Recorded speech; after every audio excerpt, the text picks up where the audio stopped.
we're ready, and I will call there we go. Okay. Ready. Perfect, thank you. So good evening, everyone.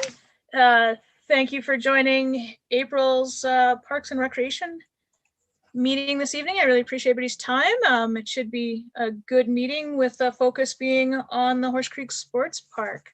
So I think we might have one more member joining us halfway through. So just to start then, I'm officially calling the meeting to order at 7:02. If we could quickly have just a look at the agenda, if anybody has any questions around the agenda.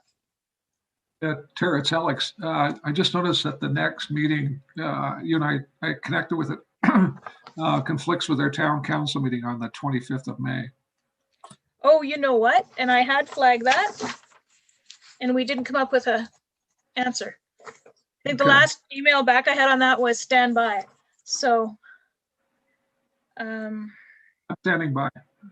right, yeah, no, sorry, I did, let's have a look at that. Drew, what do you think?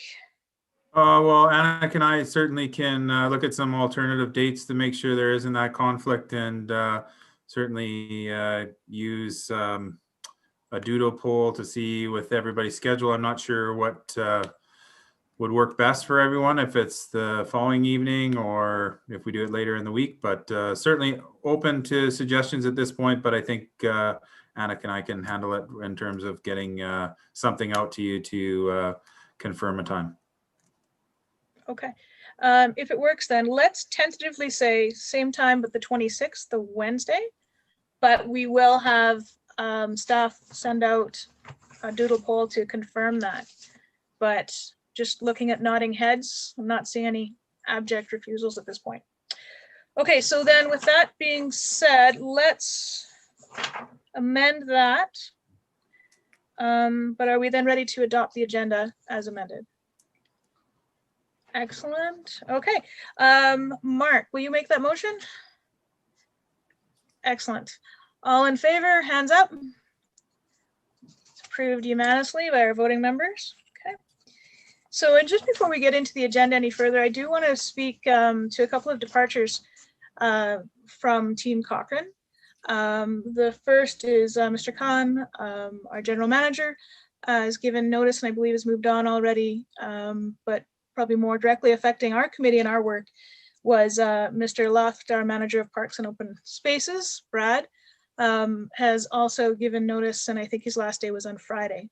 And any of those that had the privilege of working with him on this committee really valued his insight and his passion to both to Cochrane and the community, and the knowledge that he brought to our parks. So I just wanted to publicly thank him for all of his work and for being just an amazing community member and amazing teammate for Town Cochrane. So I think he'll be missed for sure. And I think this group will certainly miss him as well. So I just wanted to acknowledge those departures. Administratively, we are adapting and we will adjust to make sure that the resources are in place and that we just keep advancing parks and recreation items. Mr. Hyman, did you want to speak to that at all, or? All I wanted to share is, Brad was obviously a great resource for us and certainly for this committee. Worked for the town for the past 17 years. I know he's gone to a very good opportunity and very excited about that. So it's hard to see him go, but excited for him for this great opportunity that he has ahead of him.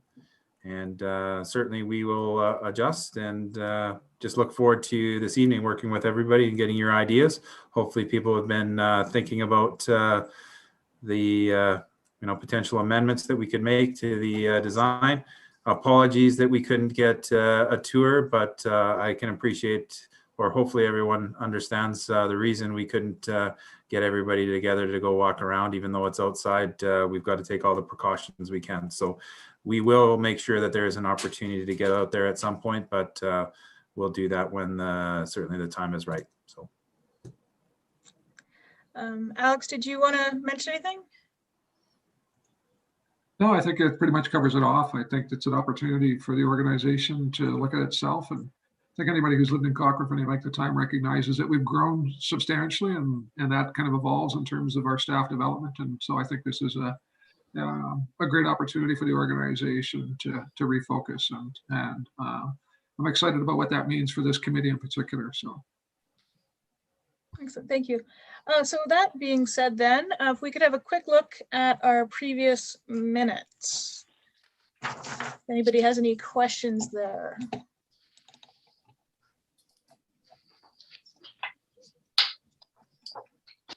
So that was, we just had a conversation about the public input process, and Leah gave her presentation, and we had some procedures for the Parks and Recreation Committee. Anything startling? Any comments around that? Okay, I'm not seeing anything. Okay. With that being said, then I'm just going to call for the adoption of the previous minutes. Dawn, will you make that motion? Excellent, thank you so much. All in favor? And that looks to be unanimous among the voting members. Okay, so then moving on to the core of the meeting. Item 4B, onto new business, the Horse Creek Sports Park concept. There's a lot of words here. Horse Creek Sports Park concept optimization discussion, led by Urban Systems. So I just had to read it out loud because that was painful. I will turn it over to you, Mr. Heineman and Urban Systems, and we'll get to the fun part of the meeting. Yeah, just as I said earlier, really excited. I see Greg's coming in here. So we've got Greg and Kyle, who you've met before. Really, this is our opportunity to go into the work that we've previously done, and then come up with some new ideas to see how this plan will evolve and really meet the needs of our community, not necessarily for today, but really the needs of our community. I think Councillor Reid was referencing that, as our community has grown tremendously in the last 10 years. And really, we want to plan for the future with this. So looking forward to your input. I know Greg and Kyle have put a great deal of work into having a good agenda for us tonight to go through the different items. And then that will really help shape where we go. So looking forward to everybody's different ideas. And Devin is here as well. So Devin had previously talked about some of the solar input. Of course, Devin has the sustainability lens as well as the transit. So I think he'll be a great asset. And I asked him to join us to provide his expertise and recommendations as we move forward too. So with that, I'll turn it over to Kyle and Greg, and unless anybody has any questions, and then we can go from there. All right, I'm not seeing any questions. So Greg and Kyle, please take it away and we'll go from there. Perfect, thanks, Drew. I'm just gonna share my screen here then.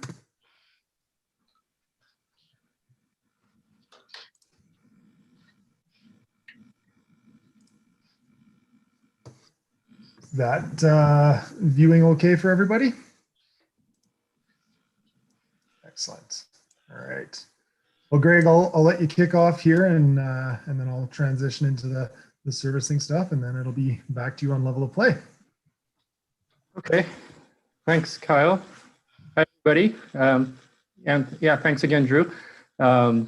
Appreciate the time to be here with you again tonight. And yeah, we're gonna spin you through. We've got it's a fairly lengthy presentation, but I think we've got some great information to share with you all, and hope to get your thoughts. So we'll just move forward quickly for the agenda tonight. We want to go through just a general approach and intent for the presentation, and then we're going to talk about some of the concept refinement pieces. We want to tie it back to the guiding principles that were established some time ago. We are going to kind of make connections to those guiding principles as we sort of work through our presentation tonight. And then we want to look at some of the components specifically to be reviewed with you. And then we're going to talk about some concept optimization pieces, some specific components of the project site, as well as some specifics around kind of service levels and level of play with specific amenities. So we want to go through that with you, and then we'll talk about some next steps at the end. So our intent for tonight is we've got 3 items here. We want to explore the concept component considerations that we are looking to refine as we move forward with the concept development. And as I mentioned, we really want to review our alignment of these components with our initial and original guiding principles, and just making sure that we're being mindful of those pieces that were set up from the visioning perspective, and make sure that we're being consistent with those principles. And then number 3 is to confirm next steps related to each of the components, and how we want to think about refining them within the updated concept. And just to be clear, we haven't, the concept you're going to see is what you would have seen last time. We haven't refined the concept at all yet. That's what this discussion tonight is going to help inform. So move to the next slide there, Kyle. Thanks. So yeah, if you don't mind bearing with me, I just want to run through these, the original guiding principles that we established, and this committee had much input into as well, and just want to make sure that everything still makes sense to everybody. First and foremost, we want to create a 4-season recreational amenity. We want to incorporate a flexibility within those amenities to accommodate multiple uses, and have a balance of active and passive recreation within the design.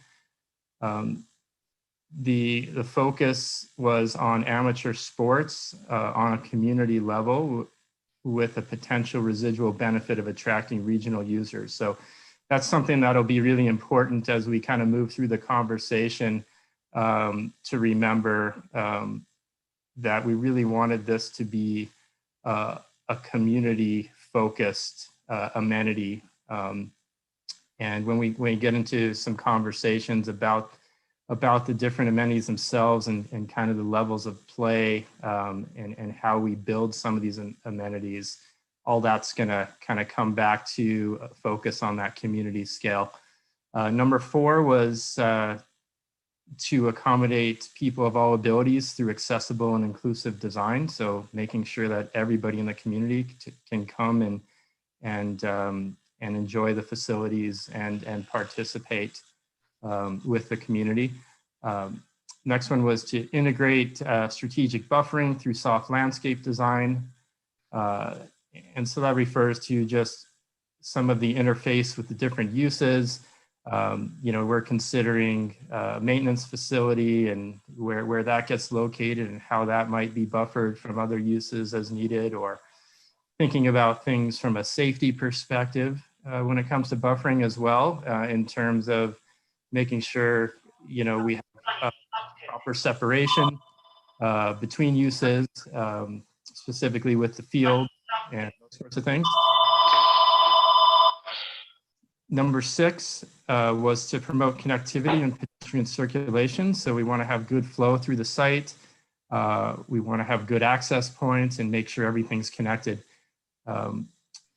Number 7 was to prioritize and maintain existing view corridors. So just some of the views through the site to some of the hillside pieces, and making sure that we're not blocking, and being mindful of what those corridors are. Number 8, this is gonna be a big one too, as we move forward in the conversation, was to utilize sustainable water management practices. And we've got a number of pieces associated with that that are going to tie back to this guiding principle.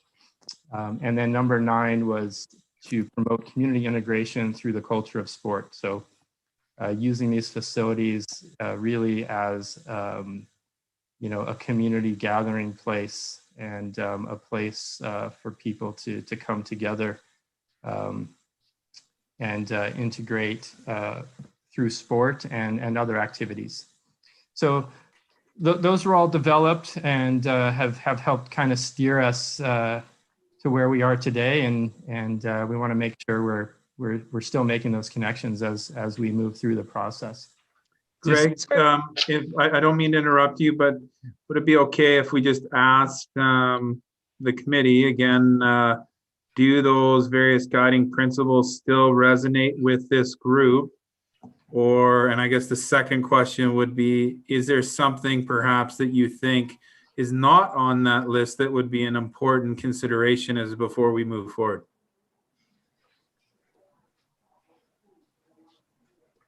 So if either signal in the chat or even just raise your hands, because I really would like to make sure that we're comfortable with this. And I apologize, I'm trying to make sure I'm watching everybody. I had a question. I think I heard that number 6 is wildlife connectivity. Is that right, in terms of connectivity?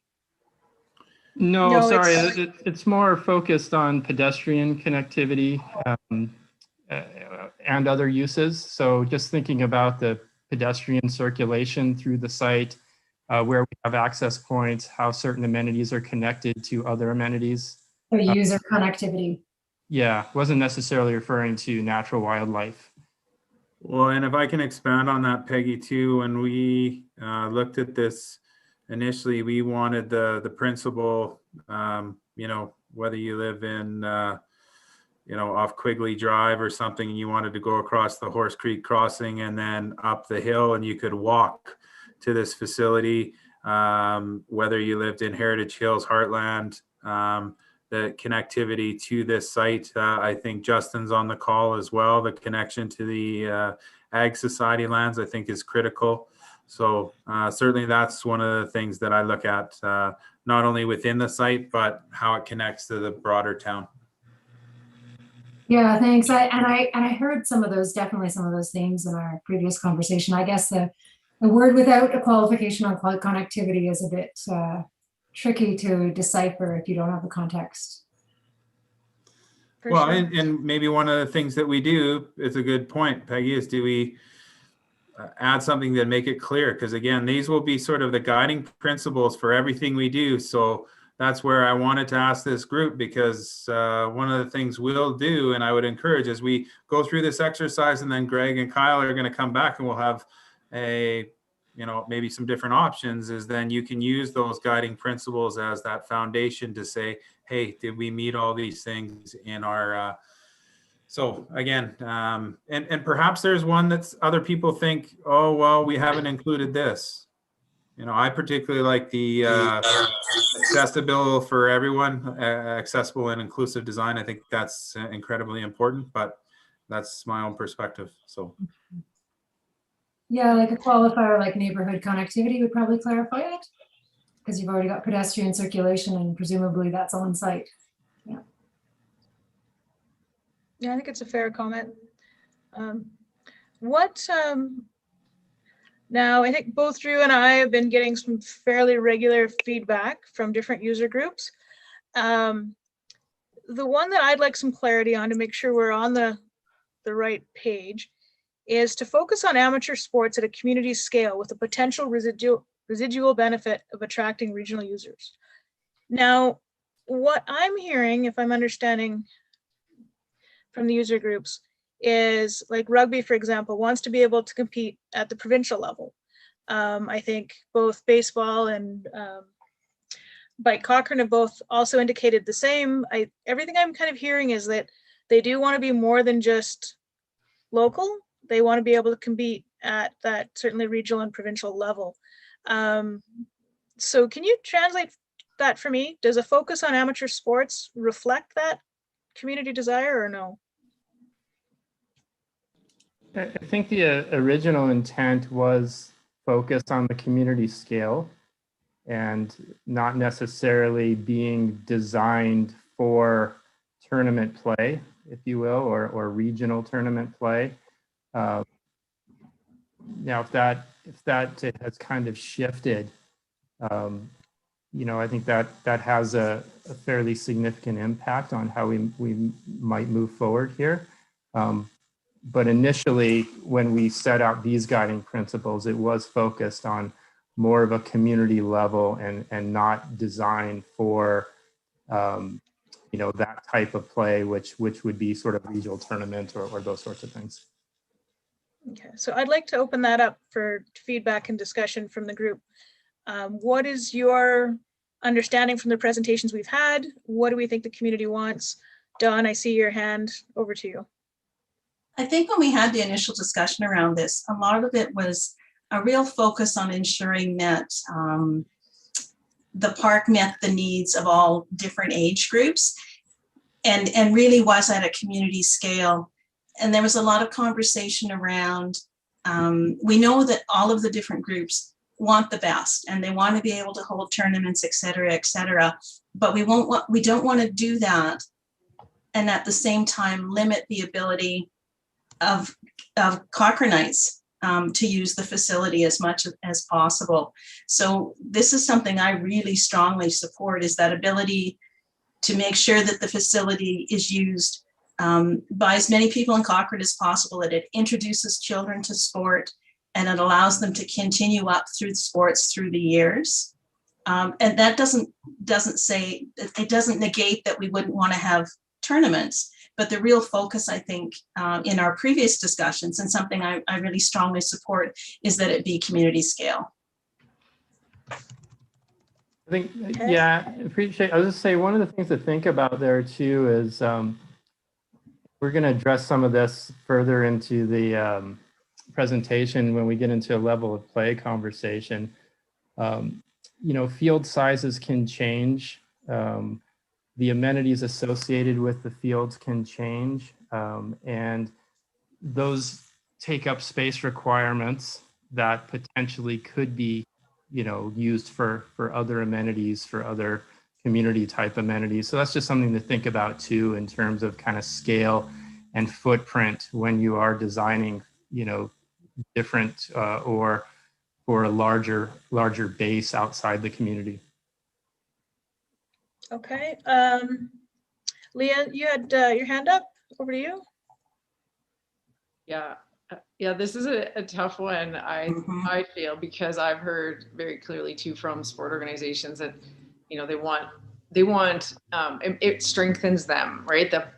If they can host a tournament, it raises the profile of their sport. They get more kids participate. Like, we know all the benefits, I guess, of that. So I absolutely think community first for sure. But I think I said it last time, if there's a way to work with the sports and they're willing to make contributions in whatever that looks like, fundraising, volunteering, and it's really a co-created type of opportunity, then I think, I don't know, I would be for trying to find a way to include both, I guess, because I just think we missed the boat on that, I think, a few times. And it's good for tourism, it's good for like exposure for our community, all of those things, right? So I think that it's one of those, we don't want to limit the community, but I guess maybe I'm overly optimistic, but I think there could be a way to achieve both of those things. So I would be for exploring that. Okay, let's see, other thoughts here. I'm not seeing anybody else up with their hand. Lloyd, your thoughts? Yeah, I just have to agree with what Leah just said there. Like, instead of having one-dimensional, there's lots of options out there for tournament play and that type. And I think we should maybe lend to go that route. Okay, and just in the comments, so I'm seeing from Justin Burwash, and I think through the lens that they have at the Ag Society, saying the ability to host provincial level competitions is a great goal. It has a significant impact for the community socially and economically, and mentions that the BMX group hosts the provincial competitions. And Neil says that having been involved for several years with minor ball, minor hockey, and other sports, it is important to design facilities to enable regional or tournament events. Small communities often don't have sufficient competition to youth participation. Dawn, is your hand up still from before? No, it's a new one. It's a new one. Okay, go.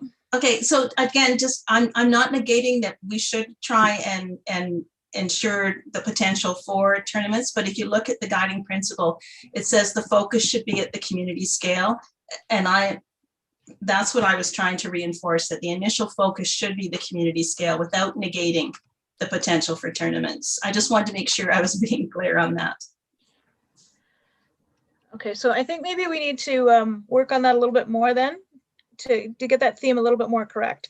That maybe we want to start, that the focus is on amateur sports at the community scale, but we want to design it so that it can level up and meet or evolve to meet regional and provincial competition levels. Is that what people are saying? I'm scanning heads here. Mhm. Alex is nodding. Well, if I may make a comment, I think the facilities definitely have a design to support community scale events. I think where the concern may be with, especially what I've heard from some of the presentations, is that if the field sizes, for example, are designed large enough, then they can host provincial events or regional events or whatever. So it's more of a function of field sizes rather than the amount of field spaces that there are allocated for each of the different sports. Is that understood or a fair comment? Yeah, I think it's a fair comment, and we can design that. Yeah, a comment from Mark. He just said that youth that don't have access to provincial level competition tend to go to other communities for that level. And we would like Cawker to at least have the ability to provide for that higher level of competition and training. So I think we might need to I don't have a solution for it tonight, but I think we might just want to tweak the guiding principles a little bit to say that we want to essentially be focusing on the amateur sport at a community scale to start, but just be a little bit more clear that we also want to build and empower that ability to compete at the higher levels. Is that? Mhm. Councillor McFadden, just if I can, as we go Yes. through the presentation tonight, Greg also mentioned we'll be talking about level of play. So it's probably not the last time we talk about this evening, but I think Peggy brought up a good point. Like, do we want to, not to just leave this one, but in terms of promote connectivity and pedestrian circulation, do we want to perhaps, and I'd leave this up to you, to see if the group wants to vote on maybe including community connectivity or neighborhood connectivity, just so it's much clearer. But again, I'll leave that up to the group. Yeah, I think it's a good point. Do we want to, why don't we do this? For now, why don't we park both that, I'm gonna make a note, community connectivity. Yeah, I've made some notes, so I've got those as well. Okay, let's park the review of the guiding principles for both the community scale and then the community connectivity. And we'll come back to it at the end of the meeting as we tighten up these guiding principles. But we'll probably get some more clarity of thought as we go through the presentation, if that works for everybody. I don't see anybody appalled, so we'll go in that direction. Okay, back to you. All right, thanks everybody. Appreciate the feedback. This is the current concept here. What's included in terms of fields and amenities. Currently 4 ball diamonds, 3 soccer / rugby fields, anchored with a clubhouse facility that has a couple of hockey rinks, some leisure skating ice, as well as some basketball courts. There's a few different sort of gathering places with playgrounds within the context of the design, as well as some bike facilities down in the southeast corner, including Skills Park, pump track, and a flow park. So just some different opportunities there for bikes.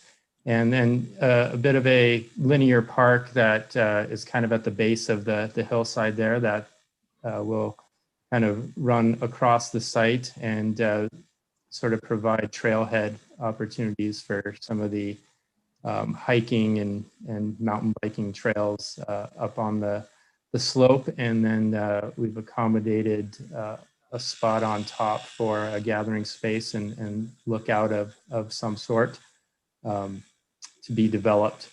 You can kind of see generally the distribution of parking throughout the site, and with the intent of trying to make it convenient for all users to sort of get to wherever they want to go. So, you know, we've sort of broken it out into some different areas and get into the parking conversation in a little bit as well. And then we've currently shown a fairly significant town maintenance facility up there in the northwest corner.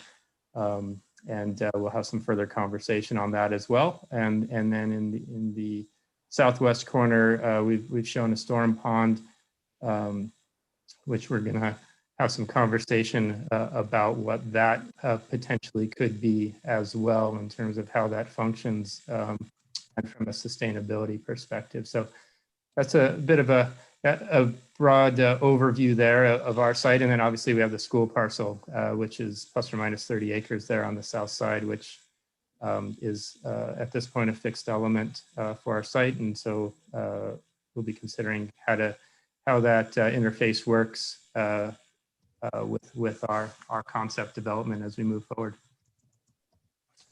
I see a question about bleachers. We're going to get to that for sure. So that will get back to some of the level of play conversation we're going to discuss, and yeah, some of the other potential amenities that could be associated with the fields. And yeah, specifically if we're talking about you know, tournaments and viewing and that sort of thing. So I'll just park that one for a moment, but we will get to that.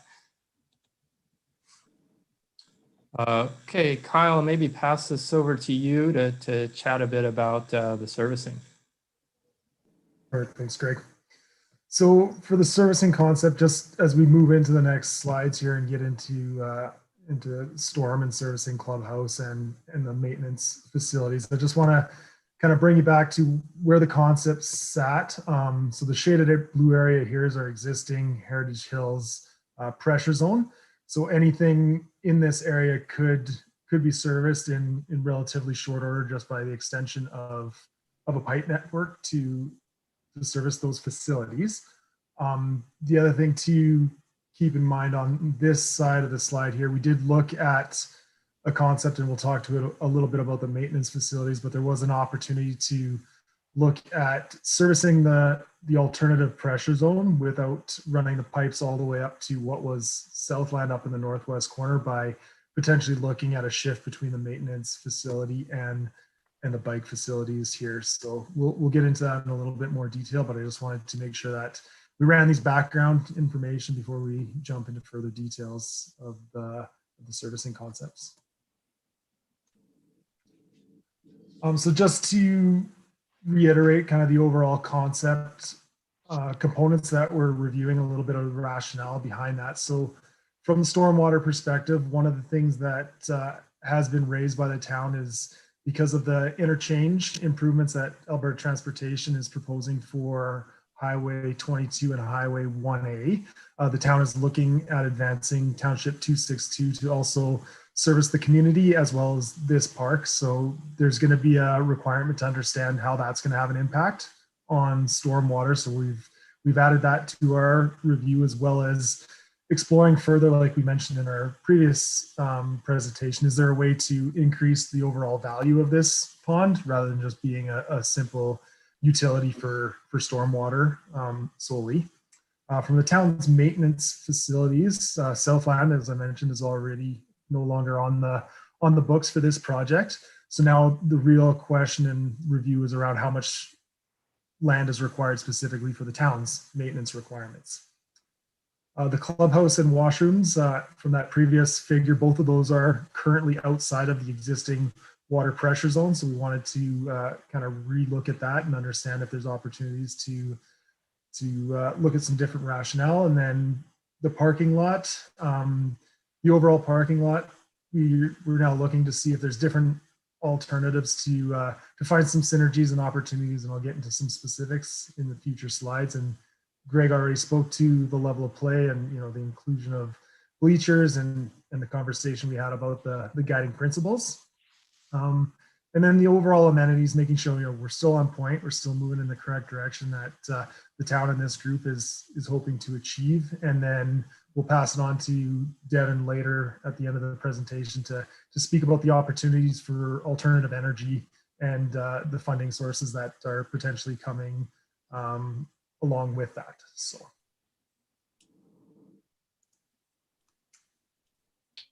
So the stormwater facility, as we already mentioned, down here in the southwest corner of the quarter section.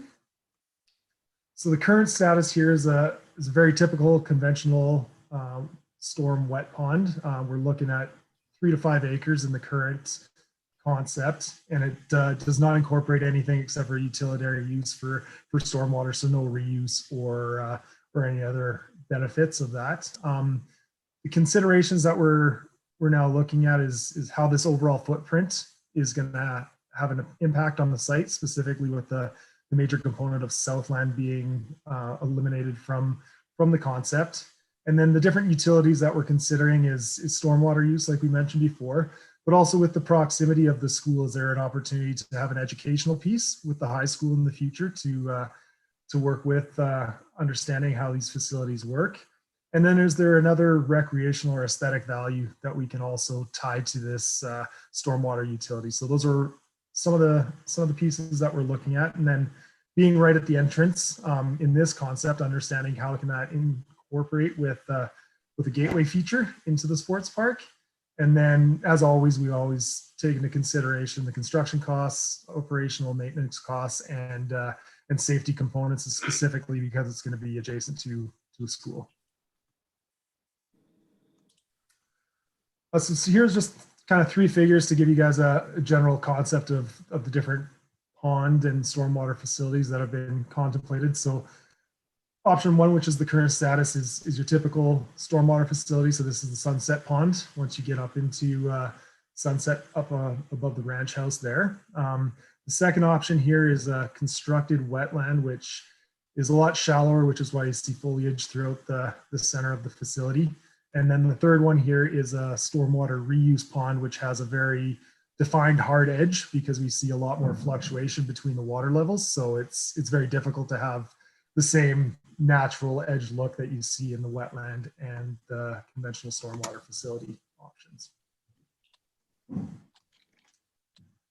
So some of the advantages and disadvantages of the various options. So the current status pond, obviously it's standard practice, it's the most cost effective to advance, but it does only serve a single purpose. So that's the disadvantage.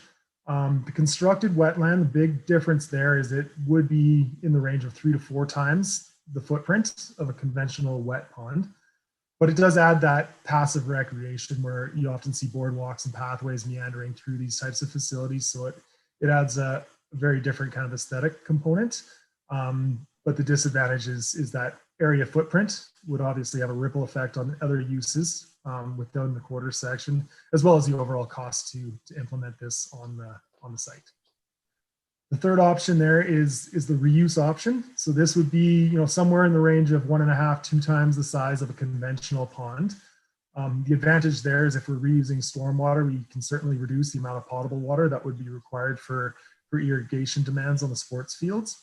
But with that comes obviously increased costs.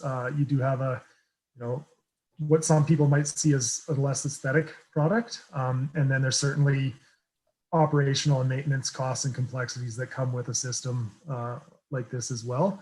And then the one thing to note is we do have water lines crossing right through the middle of the park to service the gas plant. And the town does have some level of allocation to use some of that raw water. So we can look at that as an opportunity, depending on the availability, to fluctuate into the design. So just tying this back to the guiding principles, we want to make sure it, provides that flexible amenities to provide multiple uses for both passive and active recreation. Number 3, going back to that community versus regional use, that's primarily considering with the irrigation demands that I mentioned. And then number 8, obviously tying to the sustainable water management practices. So as we go through each one of these items, we'll continue to tie it back to these guiding principles, and we can keep number 3 on the back burner from our previous conversation and try to keep those comments that we've already heard in the back of our minds, even though they're not on the slides here. So the suggested next steps that we've gone through is to focus on an ability to reuse some of the stormwater to showcase sustainable best management practices for water, as well as to keep in mind the overall footprint and ripple effect that it would have on the overall use of other amenities on the site. Now, did you guys want to talk about any suggested next steps here? Do you want us to go through the entire portion and then ask questions? I just think it's going to be more of a time management piece here. So what are your hopes and aspirations on each aspect versus questions at the end? Let's kind of see if there's any questions at this point, just so they don't get lost. Lloyd, question? Yes, Kyle, on that retention pond now, say if we have a big storm and the pond gets filled up, where does the overflow go? So that would depend very drastically on the 3 different options. Each option will have a very different release rate. So your conventional storm rate has a much higher release rate, and we would have to find a way to get it to the creek through a system down to the Bow River. Your conventional wetland has, because it's such a large area, it has a much lower release rate. So that could likely be discharged directly into the Horse Creek ditch and maintained through the existing systems. And then the reuse one, that would essentially be a 0 discharge. You'd be looking to optimize everything on that site to the point where that's where my raw water conversation came in. At that point, you're probably supplementing all of it with raw water in order to meet the irrigation demands that you're going to have during the dry season. Hoping to store as much as we can during the wet season, but a park of this size is going to have some very substantial irrigation demands. So that's where it's not an easy question to answer because it's different depending on all the options. Okay, thank you for that. Alex, Councillor Reid, do you have a question, comment? Yeah, hey Kyle, just to Lloyd's question, isn't there a pipe running down from Montera on the west side of Horse Creek Road that could be either tapped into or be part of this discussion? There is in the previous kind of project that we did at the first kickoff, we looked at those demands. There's obviously expansion requirements for Cochrane Lakes as well. So the existing capacity in those systems we're fairly limited on. So we're taking that into consideration, and that's partially why we're suggesting stormwater reuse, not only because there's a best management practice, but also because of the constraints we have with existing infrastructure. Okay. Fiona, you have a question, comment? I think a question, maybe I'm just trying to make sure that I understand. I thought I understood, but then after Lloyd's question and Kyle's answer and further conversation, I'm not sure that I do understand. So I guess when you first read this slide, Kyle, to say that focus on water reuse to showcase the sustainable water management, I took that to mean that you were recommending option number 3, because that was the only one that you commented on around reusing water. And so listening to your answers, it seems that maybe that's not the case. And so I'm just looking for some clarity as to what you mean on really like a suggested next step. Sorry, that must be my confusion, but you are correct. We are looking to gear towards that option 3 because it is going to be a little bit larger than your standard conventional store pond, but it will serve more than a single purpose. So option 3 is where we're leaning at this time. And so are you looking for feedback from the committee to say that that's a good idea or not a good idea, or we support that or we don't support that? I guess is what I'm trying to get, just trying to understand. So I don't know if that's a question for Tara or not, but I guess. Well, at the end of the day, it is going to be up to the community to provide feedback on that. What's your thoughts at this point, Fiona? I guess two thoughts that jumped into my head when I saw that as an option, because it had the hard had all the rocks around the edge, and you said that it was harder to maintain a level. Is it high, is it low, and then sort of ties into the concern for the school close by if the water's running high. And I think if we're trying to connect in with an educational component from the school, probably provides the least amount of education connection. I think. I'm not an educator, and you might have more information on that as well, Kyle. I don't know. So sort of some of those kinds of pieces. The opportunity of a constructed wetland, I think, is interesting for sure. And probably from if we are looking for educational component and sustainability and all of those kinds of pieces, it probably provides some good connection. I understand it's a lot more land, which was your other second point, right? That it loses the amenity pieces. And so obviously I'm not speaking on behalf of Rocky View Schools at this time. This is just a thought sort of thing of, well, what if it was a joint kind of effort with that 30 acres of Rocky View School site? And is there an opportunity there, right? So, I guess from a land perspective, I wouldn't want us to shut down the conversation if that was a better option, if it was just around the amenities and the limit and the possibility of, losing some amenities to provide this. So just some thoughts that are running across through my head as we're this is the first time that this has been presented to the group. And so just some thoughts running through my head, just some conversation starters, maybe. Yeah, Fiona, thanks for that. I think you put the context into it very well, in that between the two, a constructed wetland is probably more of a better amenity, more of a educational piece. The offset piece, of course, is that it takes up more space and doesn't offset any operational costs of better water use. So I thank you for kind of wrapping that up. Unless anybody else has any other questions, why don't we take on board this information, and we'll go through the rest of the presentation, and as we get to the end, we'll be able to discuss it. Does anybody else have any questions though on this one? No? So, Alex has his hand up, I think. oh, did he? Excellent, thank you. Alex? Sorry, I just had one point. I'm in kind of a big support of the constructed wetland.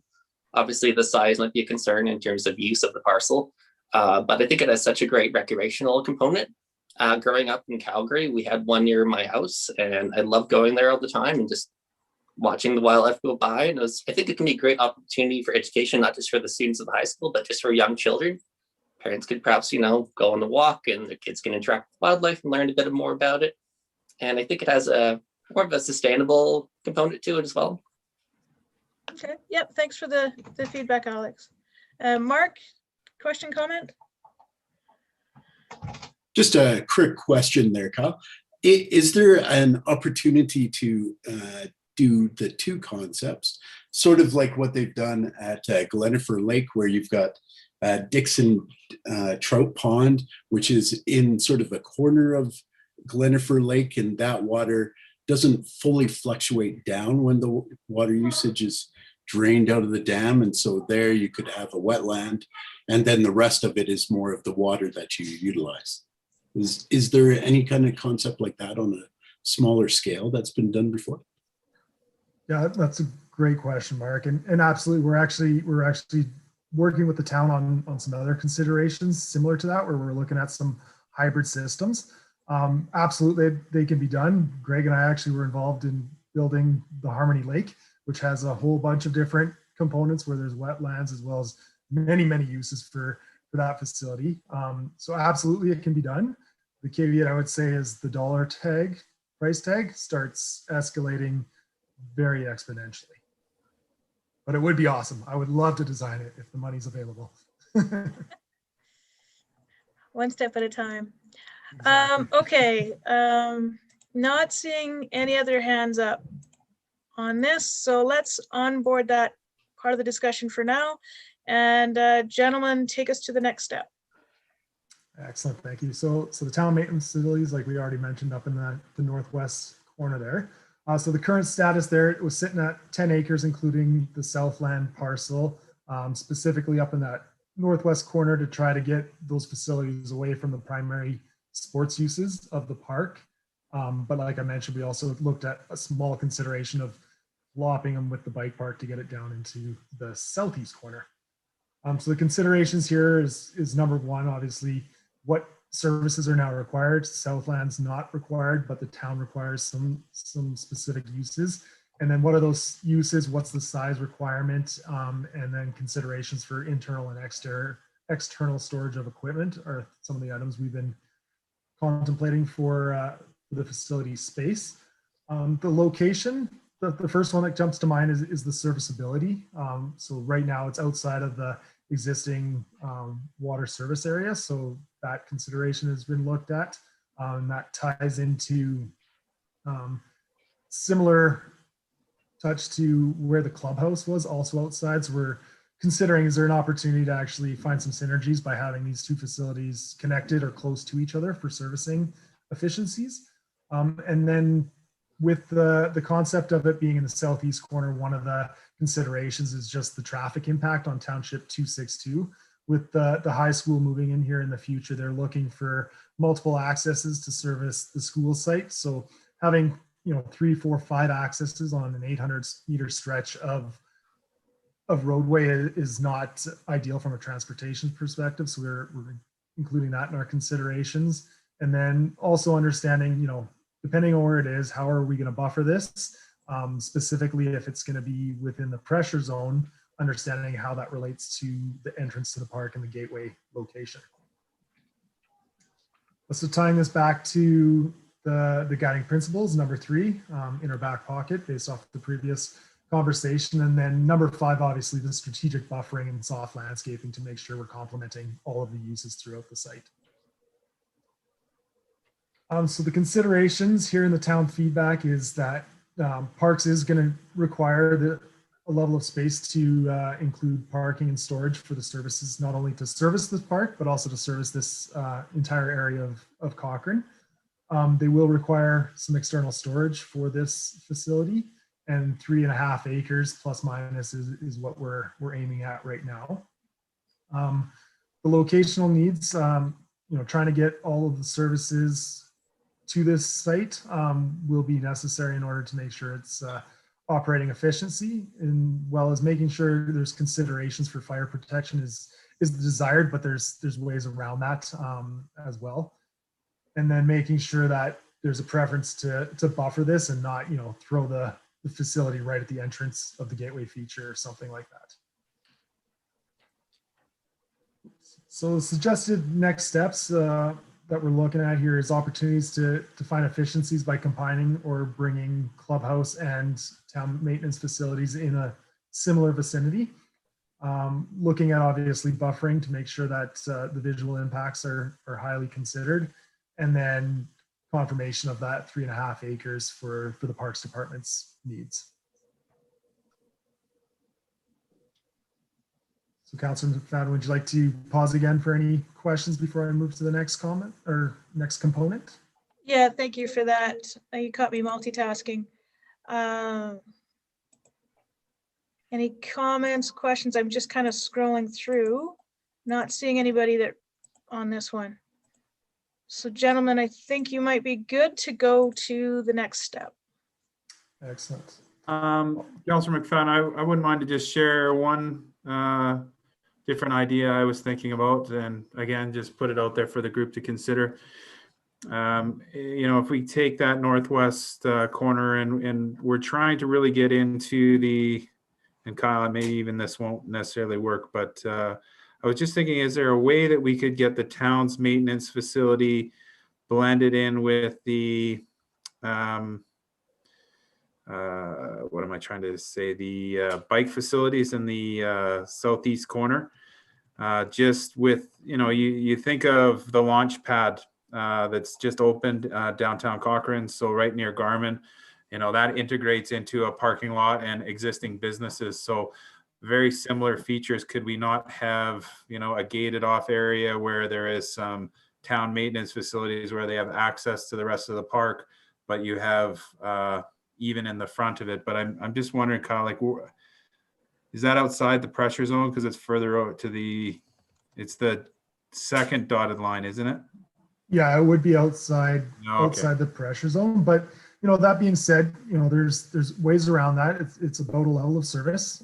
We've serviced places in the middle of nowhere, Rocky View County, that don't have servicing. There's always ways around that. And there's nothing to be said that maybe where they store some of the equipment and where maybe they have a few offices have to be exactly connected.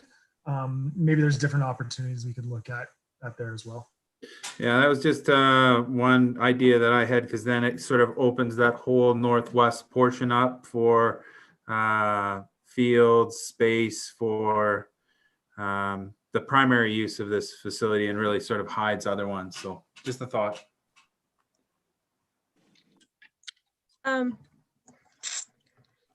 Just as we're doing thoughts here, and you identified the clubhouse and the washroom. So one of the questions I think I heard from the Bike Cochrane group, with the bike park area, so the clubhouse and the washroom, there's expected that'll be served, but will there be water accessible to the bike park itself?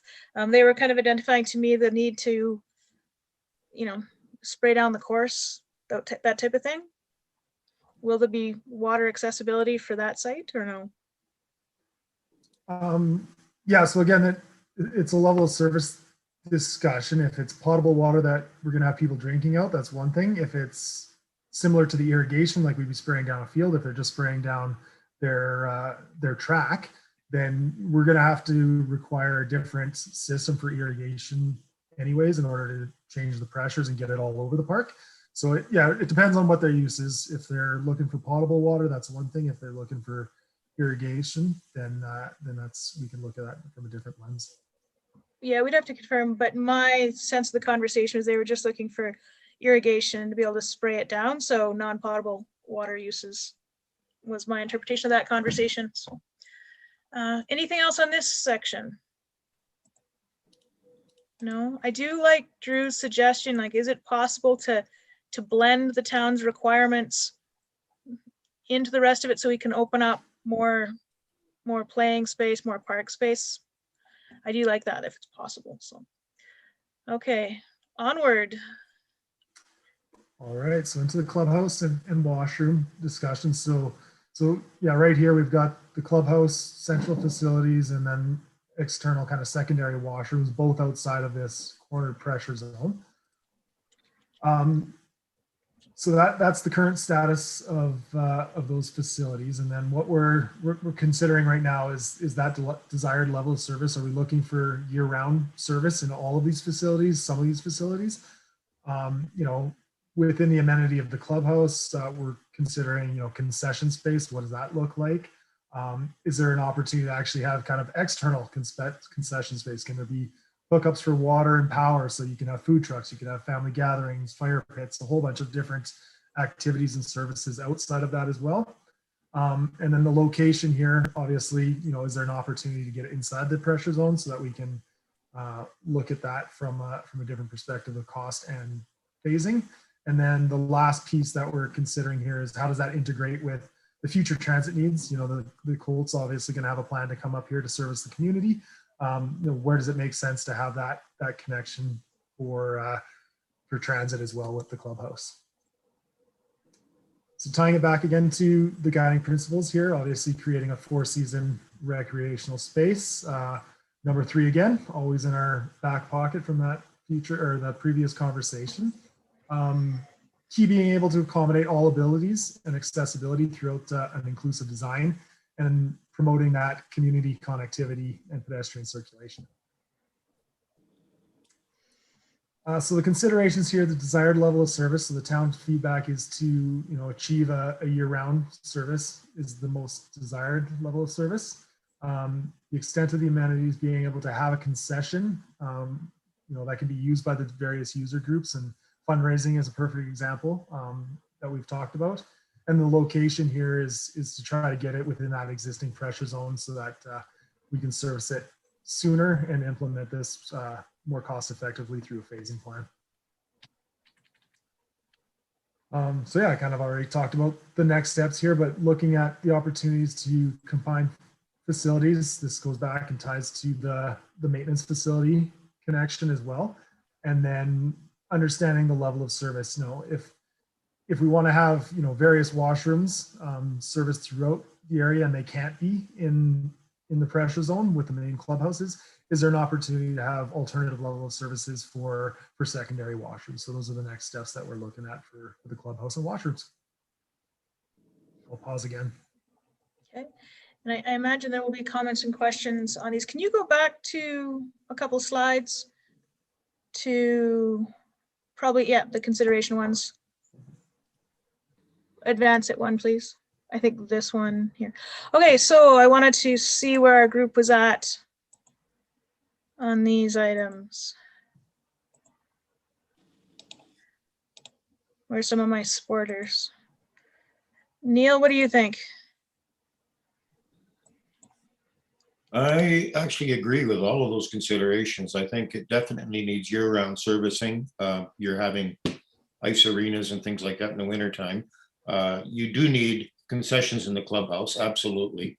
And the idea of making it available to communities for fundraising or whatever is paramount, really. You have to have that. Yeah, so I'm in agreement with all of that. And as far as the transit need, yeah, there needs to be absolutely a bus stop or two in that area for people to take advantage of the connectivity that we're concerned about. Yeah, it's all good. All in Peggy, favor. Excellent. Peggy, your thoughts? I just had a question because I wasn't fully understanding what do you mean by a different level of service for the secondary washrooms? So depending on what the requirements are. So if you wanted to have year round the same level of service, bathrooms, heated, full potable drinking water year round, if that's going to be outside of the pressure zone, then if the town's going to invest in creating a level of service that's consistent across the whole quarter section, then really putting the effort to move the main clubhouse into the existing pressure zone has no effect if you're going to spend all that money trying to get the level of service up for the entire park. So one of the alternative level of services is you could just feed toilets off season so that you can use that from irrigation type systems. So it's non-potable water to the point where you can phase it. You could have, glamorous outhouses that are servicing in term, and then you could phase that in the future, but it would not be, that heated clubhouse with change rooms and washrooms, but it could be. So that's that kind of level of service trade-off. Is it worth the investment? It could be just seasonal washrooms. That makes sense. Thanks. I just wasn't sure what the secondary level of secondary washroom was. Are we talking an outhouse or doesn't necessarily have to be that though, but yeah, thanks. Derry? Yeah, so Kyle, how much flexibility do you have with the ideas of moving the clubhouse into one of the spaces where the rugby soccer fields are within that pressure zone? Like even just we talked about this a little bit the last meeting. You weren't there obviously, but we talked about how much flexibility is there in your design, and it sounds like you are open to moving the clubhouse facilities into that blue pressure zone. Is that correct? Yeah, absolutely. I'll let Greg speak to it because the overall, playing around where all the field placement and everything goes is kind of his bread and butter from an engineering, making sure we can phase and have efficiencies. From my perspective, getting it in that pressure zone is ideal. And I'm sure Greg will be able to figure out a nice way to make that happen if that's the plan. Yeah, we went through a number of iterations to get to this point, and there were certainly some options that did consider that main clubhouse within that pressure zone. So from a design perspective, there's flexibility there to from a layout perspective.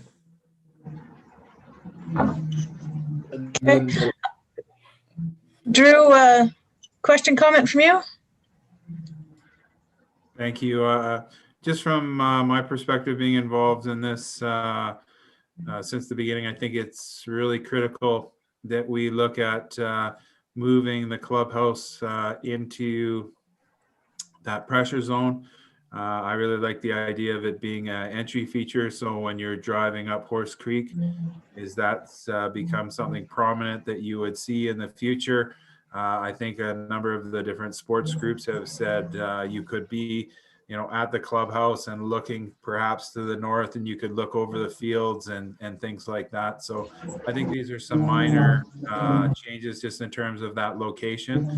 And I'm confident that Greg would be able to, with a little bit of additional space, really come up with something quite unique. Again, I think the circulation pattern on the site as well, with that sort of horseshoe shaped road, could be addressed as well. But just some additional ideas from day one when we were going to revisit this plan. My feeling was that we should have the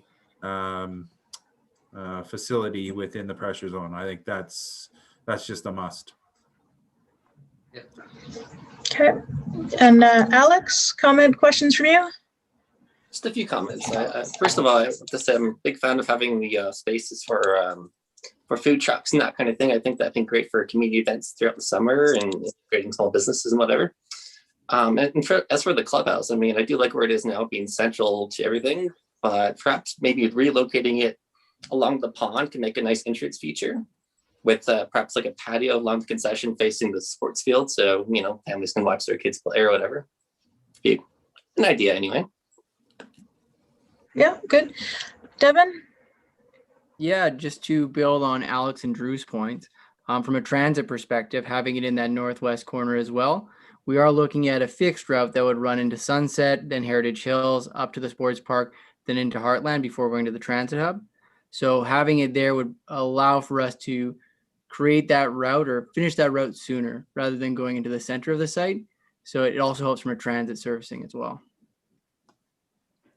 So Devin, a question on the transit, with the bike park being up there. So theoretically, I can get my kid to grab his bike, call Colt, throw his bike on there, and head off to the other side of town. Can there be a bike stop at the bike park, or is there just going to be one stop at the main clubhouse? We could likely make it work. Again, I'd have to see with the route time. Again, we'd probably have an on-demand stop there for sure. It's just for that fixed route to make sure that we kind of stay within that 30-minute trip time. But again, we are even looking at kind of larger bike racks. We're seeing a bit more use, and some of the places we're talking about going are really going to require maybe more than just two bicycles on a bus. So, excellent. I just have to celebrate how amazingly fun this town is some days. Like, we have transit now. We didn't used to have transit. Who else wants to weigh in on this? And we have our new, okay, yeah, on to Greg, Kyle, on to the next section, if you like. All right, thank you. So last one I'm going to speak here to, I believe it's the last one I'm speaking to here, is the parking lots.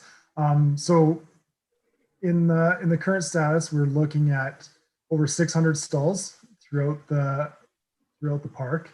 And the one thing that was really strategic about that is making sure that there is consistent placement throughout various locations so that there's convenient access for all of the uses. So that's where the current status sat on the concept. The considerations we're looking at here are understanding that level of play again. Are we focusing on the number of stalls based off that community level, or are we focusing the number of stalls based off a regional tournament level of play? And then the level of service we're considering is, the number of stalls. Are there shared parking opportunities potentially with the school in the future once it's built out? Is there, the other thing is proximity and access. We want to make sure we're considering that again as a high priority in distributing the parking throughout the site, regardless of how the configuration may or may not be adjusted. And then the quality of the parking surface. We've been considering, is there two different levels of service we can look at again, gravel versus pavement? And then, like we mentioned there, and Devin chimed in already, is making sure that parking and circulation, considers the transit needs as well. So again, tying it back to the guiding principles, number 3, jumping out again in all of these scenarios. Number 4, again, accommodating the full abilities of all accessible inclusive design and promoting that community connectivity and pedestrian circulation yet again. So the considerations from the town's feedback here is to look at getting a reduction in the overall parking stalls. And with that, we're kind of reviewing the overall balance and requirements of, full tournament play versus average play. And then the level of service, we're considering, gravel overflow parking lots. And then one of the other comments that we've had in discussion with Devin is, maybe during some very high demand events, there can be an alternative Colt service running as well to bring people into town. So not everybody has to drive and park up there. There's opportunities to use transit as well. So the suggested next steps that we're proposing here is to identify, obviously, the ultimate parking requirements for the average Cochrane community use, with that providing alternative overflow areas in temporary parking lots and or potentially on-street overflow parking. And then evaluating with Devin how Colt can actually provide a service to this during park demands when there's special events or peak tournament events that we need that additional level of service.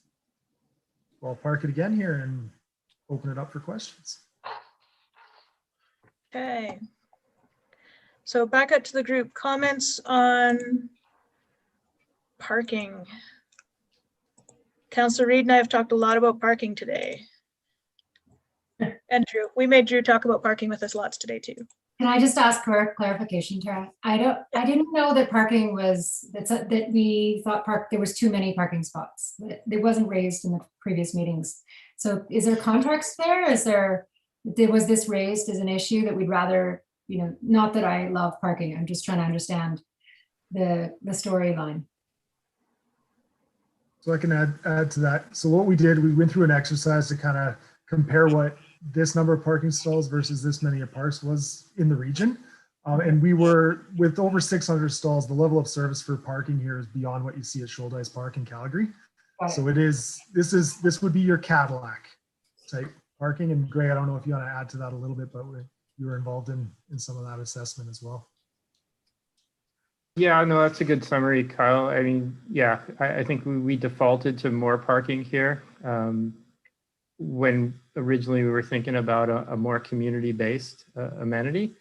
And so, again, thinking about footprints and space and how to make the most efficient use out of that space and have the ability to put it into the amenities versus parking if we don't have to. And then also, thinking about some of the overflow opportunities, and I saw somebody in the chat there talked about potential shared use of the school. That was something we chatted about as well. Potentially, depending on how that road cross section works, there could be parallel parking along the road as well for potential overflow. So I think, again, we'll get into, that conversation about tournament play, but those were some of the reasons we thought there was potential to scale back a bit. Yeah, for sure. I'd rather have amenities in parks than extra places to park. Okay, so just a couple comments in case everybody's not necessarily seeing them. Sorry, I missed one from you, Mark, at a previous comment that we could possibly look at moving the clubhouse to where the playground is. I think that's about keeping everything in the pressure zone. Justin's comment was, again, to work with the school division for overflow parking on their land until such time as they develop it. And give an example about how the Ag Society uses Alberta transportation lands. And then, Annika has said she likes the idea of possibly having a one-way road with on-street parking and maybe some drop-off areas. Some different concepts to add there. That's kind of where we're at with parking. Sorry, just scanning through. Any other comments from the group on this one? Okay, I think we're probably good with parking. Oh, sorry, Kelly. comment, question? I please excuse me for being late, and if this was already previously discussed, but have we had the conversation about perhaps paid parking? I know there was a discussion around fundraising and things like that. If it turned sort of the parking situation on the site into something of a lottery for the groups and organizations that operate and host events on at that location. And the other thing is the overflow parking situation. Like I foresee, like, if there's a really big tournament or an event that comes to town and Colt's been increased and everything else, but where would it be sort of ideal for overflow parking or a sort of a standard Colt pickup and park here and get dropped at the gate of whatever, sorry, it's been a long day and having trouble with words, but I'm just wondering if there's been a lot of or any thought put into that. Gentlemen, or Devin, do you have a response to that? Yes, usually I'm thinking Links Transit. So we did talk about this a bit. And if there was an event, we'd likely want to run it from the transit hub again, really get people in the heart of Cochrane. And then we could actually dedicate a bus just at, like, let's say 8 hours a day. We could do 115 events. Like, let's say we save $60,000 on parking. That was just a rough number we threw out. That would cover with our Colt running 115 events, and let's say 10 a year, that's 11.5 years, right? So we can run that pretty efficiently. And we just dedicate a bus that would run that kind of 30-minute trip running directly to the sports park. Maybe we stop at hotels along the way, but we try and run it from the transit hub again, because some people might be taking a regional bus in as well. So we can pick them up there, bring them right to the sports park for those events. So you fly into Calgary, you take the C train, we have our on-it system that would run it to the transit hub and then take you directly to the sports park for that event. So really want to focus on being user friendly. Again, we'll probably try and tie in that little hotel route just to encourage people to stay in Cochrane as well. Okay. There. Okay. And I'm not seeing any other comments with hands up. Some in the chat though. Neil had asked about handicap parking requirements. Drew's highlighted that would be dealt with through the land use bylaw requirements, which council had talked about today. So that'll be dealt with there. Sorry, Tara, if I could just expand on that. I used handicap. I'm handicapped, but I don't have a handicap sticker. Okay, so what I'm talking about is, it's okay for a 20-year-old to park 50 miles away from an event and walk there, but not a lot of us can do that, especially if you're using a cane, if you've got a back from hell and all that kind of stuff. So I just want to make sure that we don't eliminate too much parking and give us all a break that for those of us that can't make the miles. Yeah, it's a fair point, and I think going back to the guiding principles, we wanted to keep it accessible and inclusive, right? So even if it's not just the designated parking stall, so it's a good point. And then also a point from Neil in the chat, the parking needs to be paved. I gave the example about how Midford Park gets too much abuse and too little maintenance. And Mark supporting Annika's idea of that one-way parking. And inevitably people will park along highway such as Highway 40 in Kananaskis. And since the province is going to be charging us for that privilege, maybe we can copy that. Sorry, that was being facetious and I did not just say it. Moving along.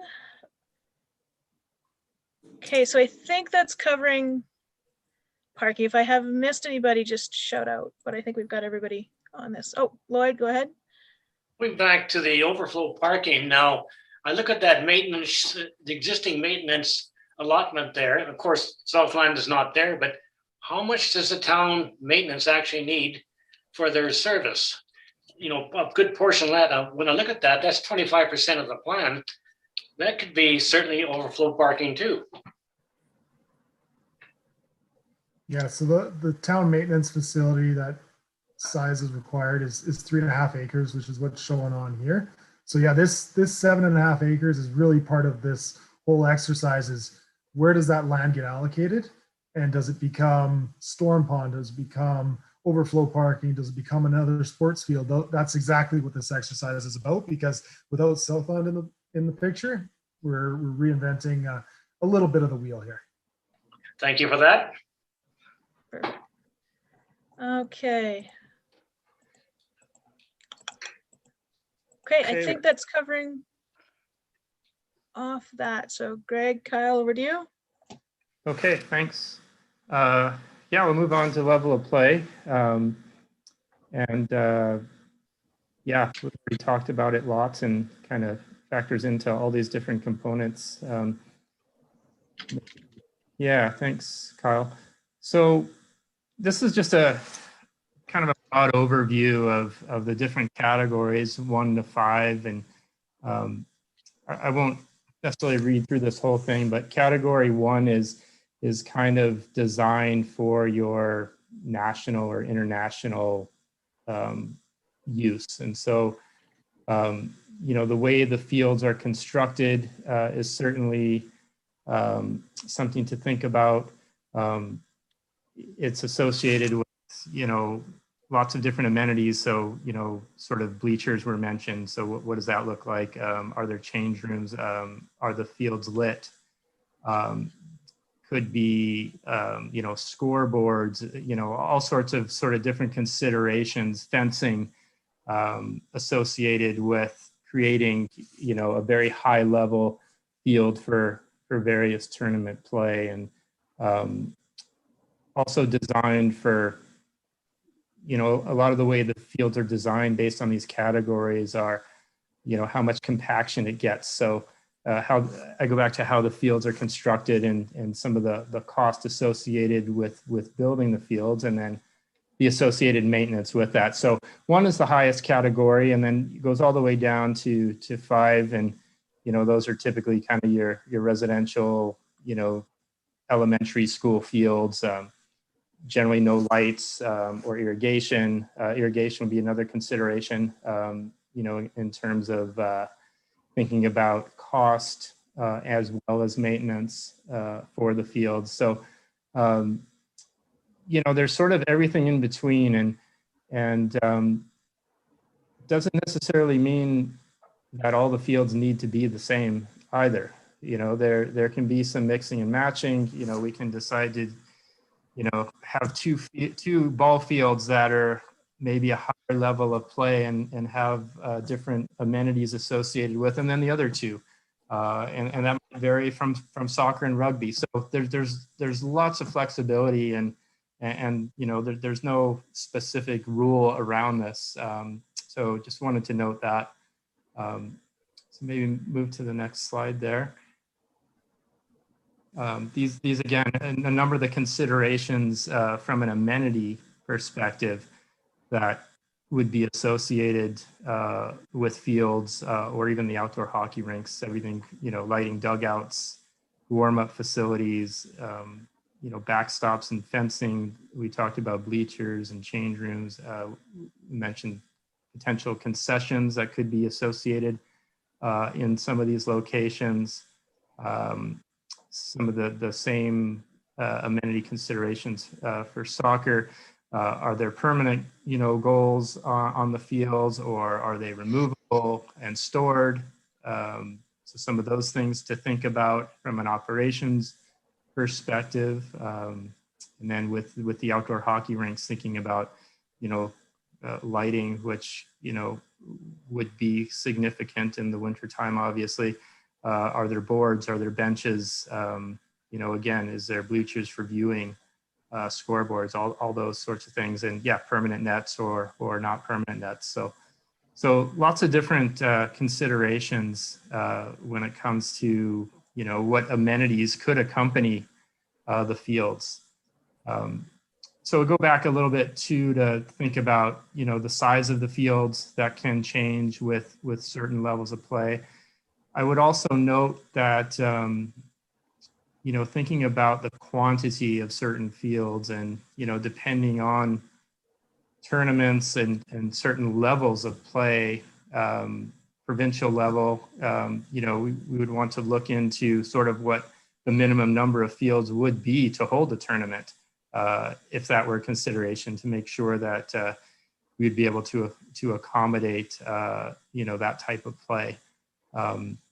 And also just want to reiterate again, a lot of the level of play is associated with the time spent on the fields and how durable it is. How many hours of play can you get in any season? And that all factors into, again, construction of the field in terms of drainage considerations, in terms of irrigation considerations, and also ongoing maintenance. So those are all pieces to consider when having the conversation. Next slide, please, Kyle. So going back to our alignment with our visioning guidelines, for season recreation, flexible amenities, and then again, obviously, the question of amateur sports at a community scale versus regional tournament type of play. And then number 9, promoting community integration through sport. So all of those relevant to this conversation.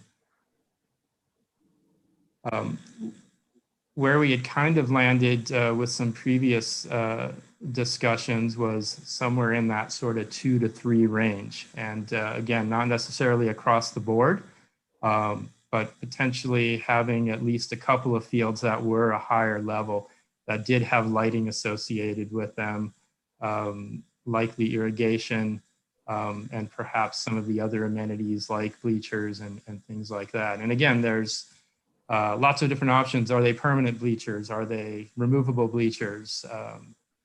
So that's kind of where we had landed before tonight in some of our conversation, was in that category 2 to 3. So on the higher end, but not necessarily the top of the line. And again, what the sort of breakdown of number of fields of one category versus another, hadn't necessarily established that yet, but lots of flexibility there.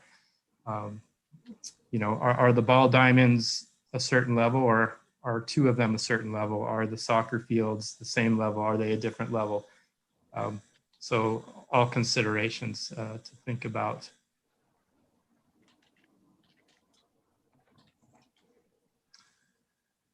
And this was just, I don't know, maybe we'll stop there. Maybe that's a good point to stop to see if there's some comments and questions before we talk about this next one. Yeah, I think that's a good place to have a bit of a conversation with the group. Mark, I see your hand up. Thank you for that. Could you explain, sort of in layman terms, with regards to Bow Valley, the high school pitch was adequate for football, but it wasn't adequate for rugby. What was it that was missing again? And then what level of field would that one, what category would that one fall into there? Yeah, I'm not necessarily familiar with the specifics of that. I mean, the difference between football and rugby, I would imagine it has something to do going back to hours of play, based on the amount of time. I mean, like football, you're not playing football on that field. You're not having tournaments. You're not doing that sort of thing. So it potentially wasn't designed for, something like rugby, where I would think the hours of use would be well above what you'd see for football. Oh, okay. I think it was something to do with the sponginess of what's under the turf, something of that nature. And I was just wondering if there's something with regards to that actually provides for the kids a level of safety playing on it. So being tackled on something that's a bit more spongier And can we look towards sort of more the kids' safety aspect of that? Yeah, I mean, there's lots of options in terms of surfacing, whether it be natural or artificial, and then, you know, sort of padding or subsurface structure associated with that. So there would be lots of different options in terms of construction materials and techniques to, you know, provide a safer surface. So that's not really one of these categories per se. That's a separate kind of list. Yeah, a little bit. I mean, it definitely plays in, but yeah, a little bit separate from this particular conversation. Well, I really like your idea of lighting, having played in Alberta on different sports and whatnot. It's usually in the evenings when the wind goes down that you can actually have a good game, right? And you're often playing under the lights of the trucks and cars and whatnot. So I like your idea of lighting for sure. Thanks. Yeah, Mark, thanks for bringing that up. With rugby in particular, and we'll have to connect the dots there. They have certain requirements, and maybe somebody in the group can speak better than Mark and I can, but they do have a different requirement for their field, and they've been good champions in trying to lay that out for us. Just not good enough for me to remember the correct word, I guess, but enough to know that they have particular requirements that I want to ensure that we meet. So next question's up, Fiona. I'm not an expert on the rugby either, but I was just going to comment that it is more to do with the padding.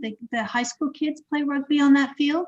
I believe it's the men's, the older, higher level competition are not able to play, and it's something to do with the insurance from their organization and their association that they need to be able to have, whatever that padding is, the softer, the springier, the whatever kind of piece. I don't have the right words either, but it's more for them.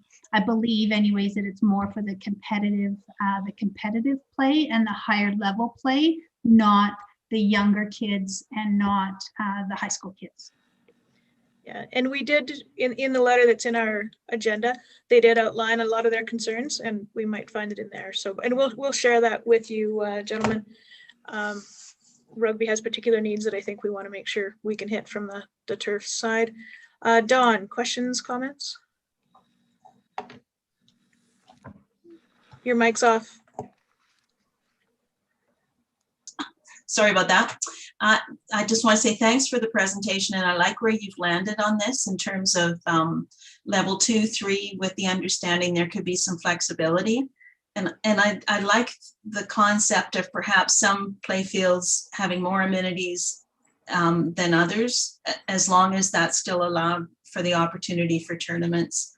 I like that you didn't go for category 1, because I do have concerns about the length of time it will take to fund and build out the entire facility if we go the Cadillac route.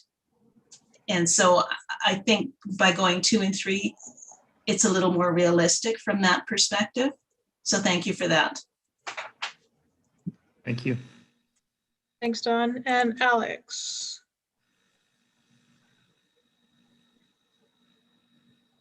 Oh, you're still muted. Sorry, couldn't find my There you mic go. there. Just quick question. Are we going to perhaps consult the use groups on these levels of play? I mean, I imagine they have some ideas of their own in terms of what they'll be needing in terms of, you know, a level of amenities. And imagine it probably varies between the level of competition that they offer. Yeah, that would be my expectation, that we're still very much the beginning part of this process. So we're kind of redrawing the map with Southland not being part of the requirement. That allows us to then redraw the map against our different priorities and to have these conversations. So I very much see this as a starting point. We can get to the next stage, and then my goal would be to continually engage with the community and give them lots of opportunities to make sure that we're hitting the mark. Because the last thing I want to do is, as a community, go and spend $50 million and rugby can't compete and baseball still traveling to Calgary. So we need to make sure we're working with the groups to make sure we hit the mark. The exact structure of that, I'm not sold on just yet, but we'll get there. Okay, thank you.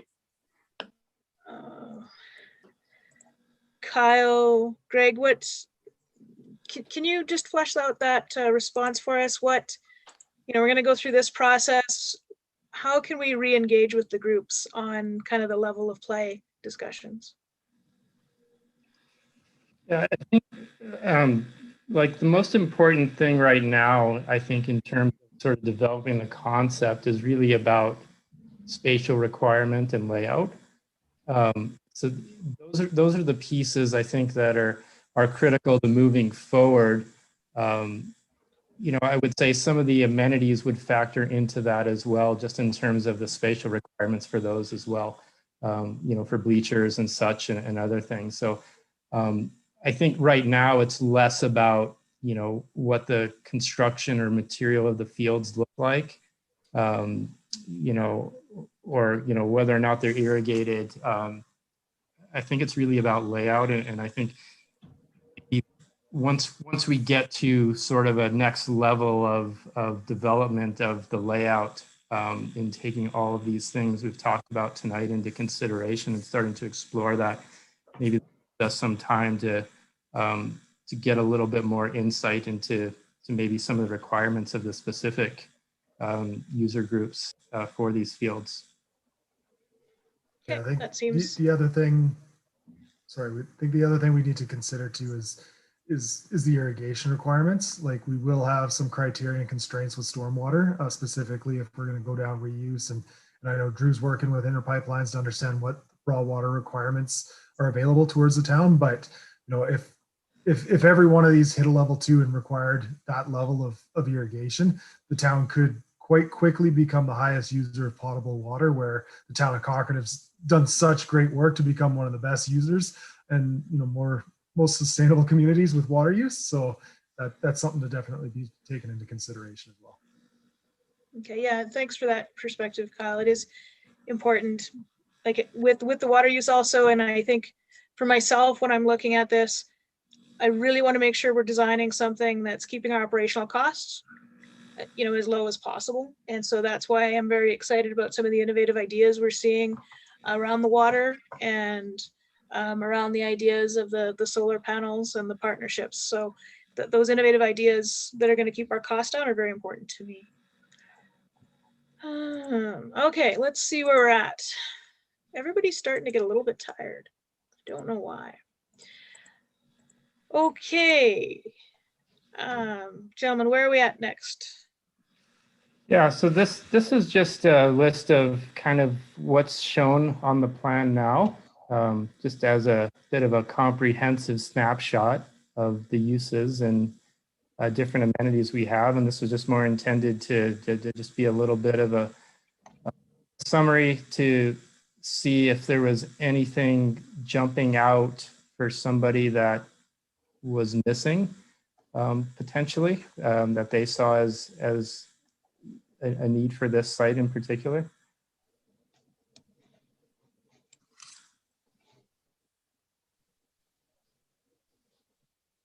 So just before we move on to this, just from the chats, we did get the correct word from Rugby. So Rugby's requirement due to their insurance to compete at the levels they want is they need,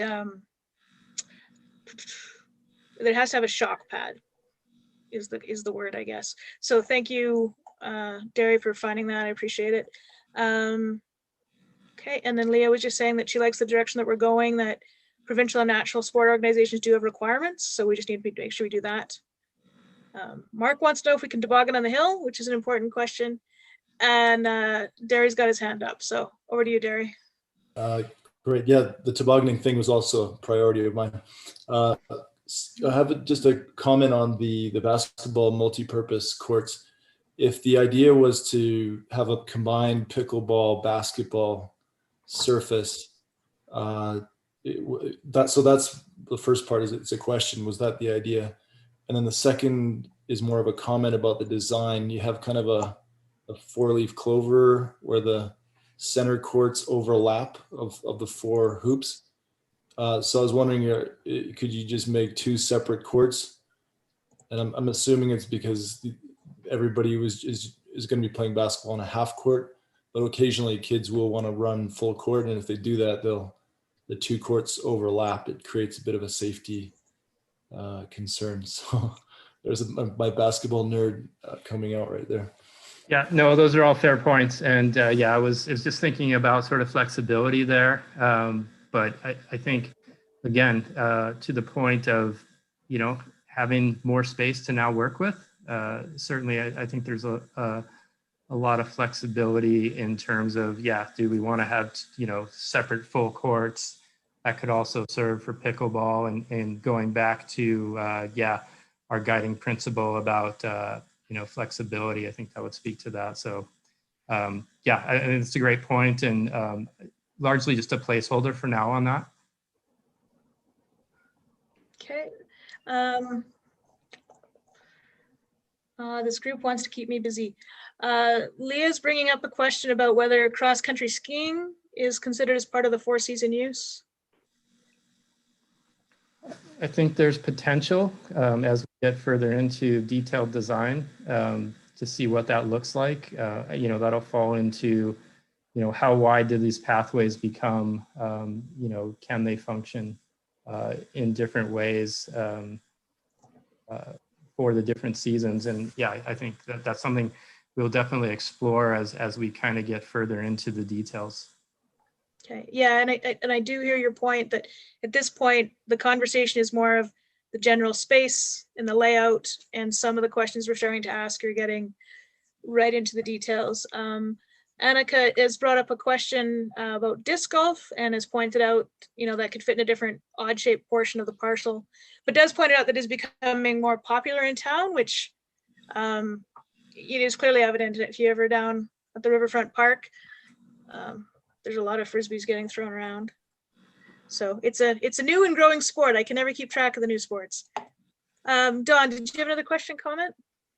Yeah, one of the things we previously talked about, and with the addition of the Southland space, I'm wondering, Tara, if the town has been receiving any more increasing requests for more skateboard park. I have not had anything like that in my inbox. I don't know about anybody else. I know that in the previous iteration of our committee, and just to share this with the rest of the group, our group really felt that this might be a space for another skateboard park, and that with growing popularity and with you know, Heritage Hills being there and the school, we thought it might be an amenity that might fit. But it's not currently on the list to the best of my knowledge. No, it's not. Yeah. Yeah. I think it's a great suggestion. I just want to see, I want to see you out there, Drew. No, you don't. No. We talked a lot about the fact that the current park, a lot of the kids walk to it or skate to it. And so to have something in that quadrant of the town for those kids from that area, I think would be really valuable. I think it's a good point. I think one of the things when we get back to the guiding principles perhaps is one of the things that I'm really starting to build towards is whatever we come up with, we have to understand that, you know, we're not going to go from nothing to a $50 million built out perfect park overnight.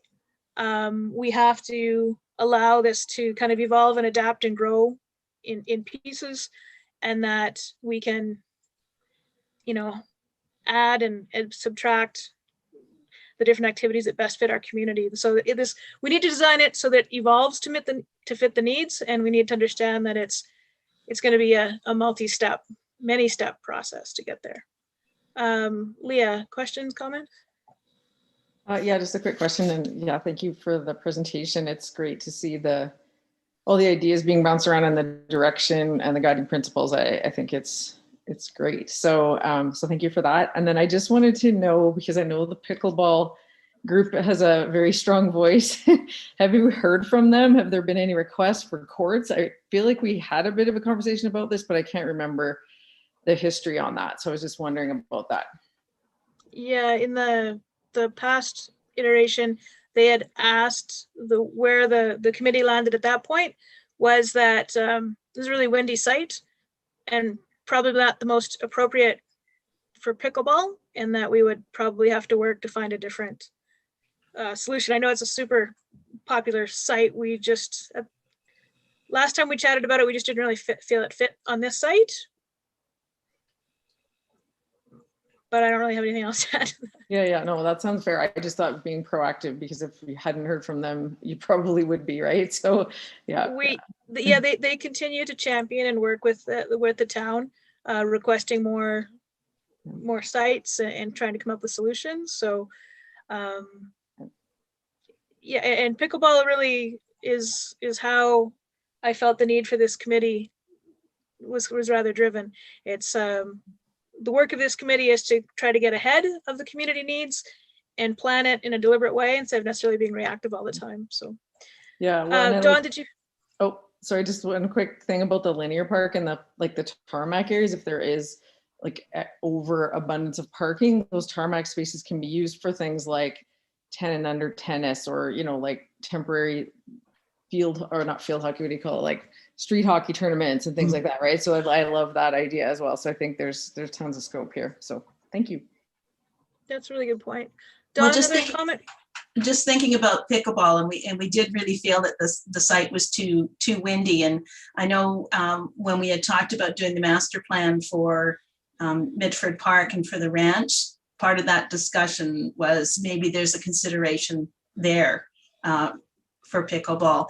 But I think the other piece that's really critical is, and I know I've mentioned this before, is we can't be everything to everybody. Like, we can't put absolutely every interested sport on this site. And I agree with what Tara was saying, is we have to be really cognizant of what the needs are in the community and how they're going to build forward, and really work with those partners. But at the same time, recognize we just can't cram everybody onto this site and achieve our goals. So I just wanted to get on my soapbox there and say that. Thanks, Dawn. Lloyd.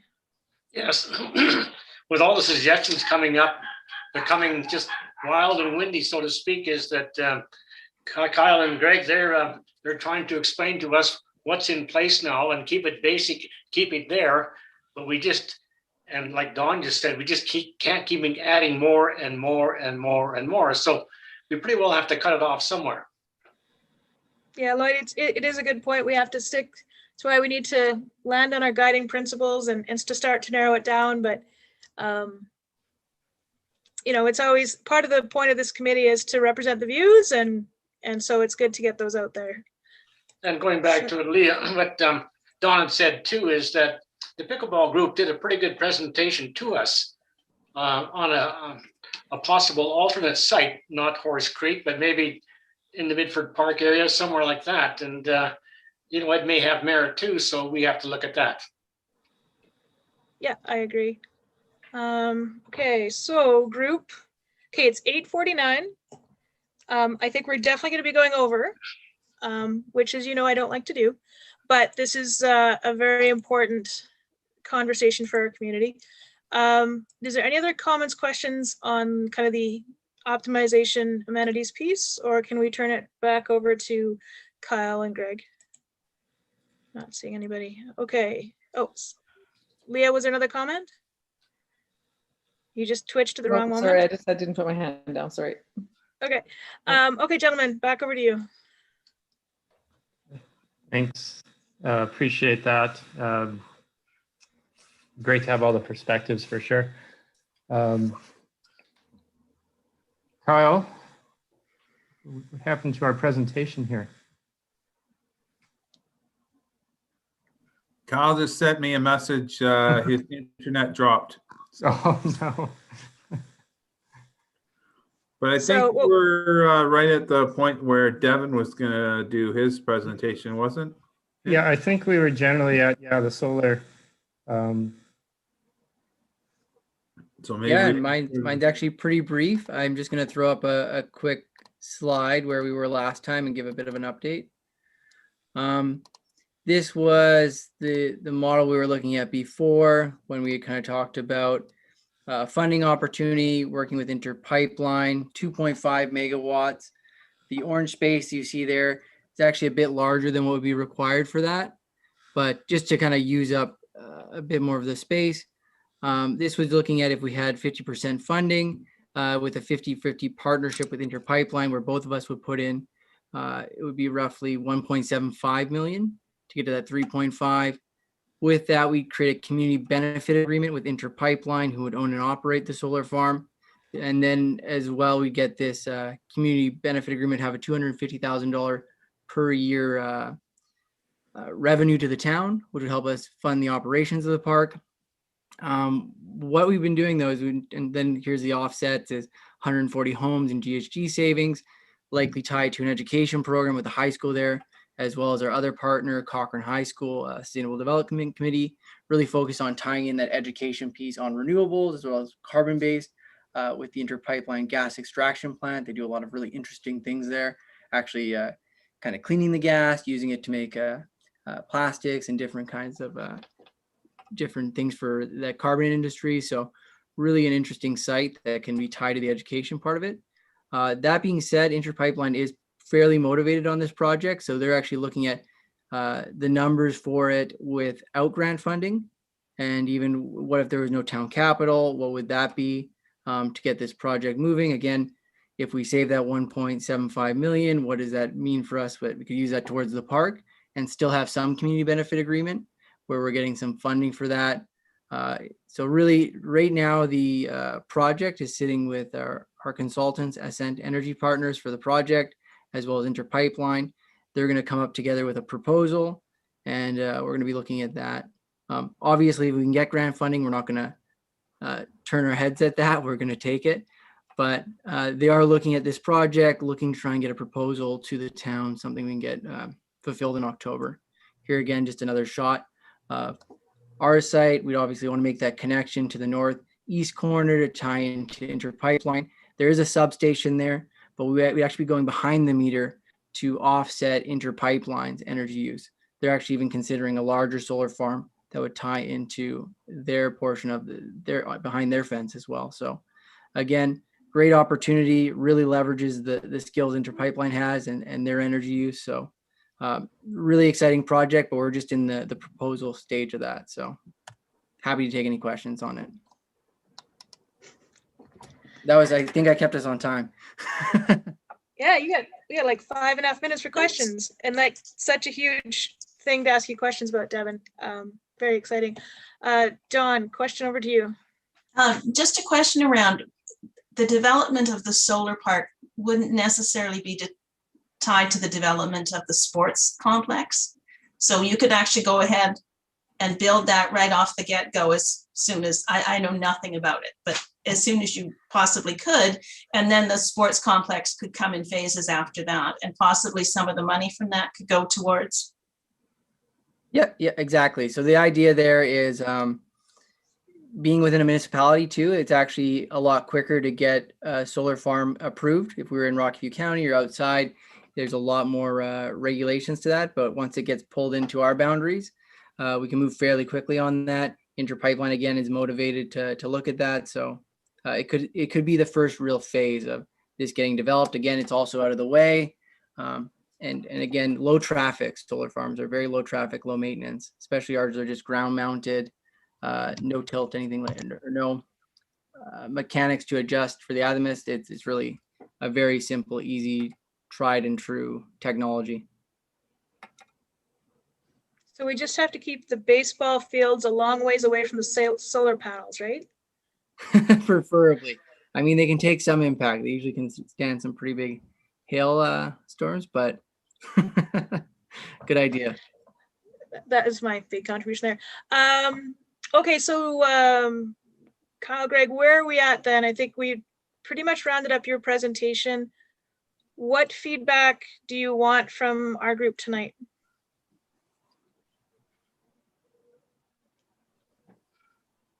Yeah, thanks for that. I appreciate all of the comments. This has been really informative for us in terms of, thinking about how we move forward with layout. And, I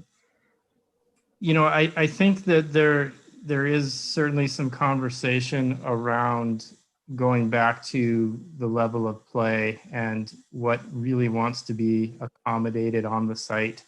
Because that does play into a number of other factors in terms of layout, in terms of parking yield, and other uses in terms of amenities and concessions and things like that. So, I mean, it feels like there's generally an appetite for at least the opportunity to have that tournament level play.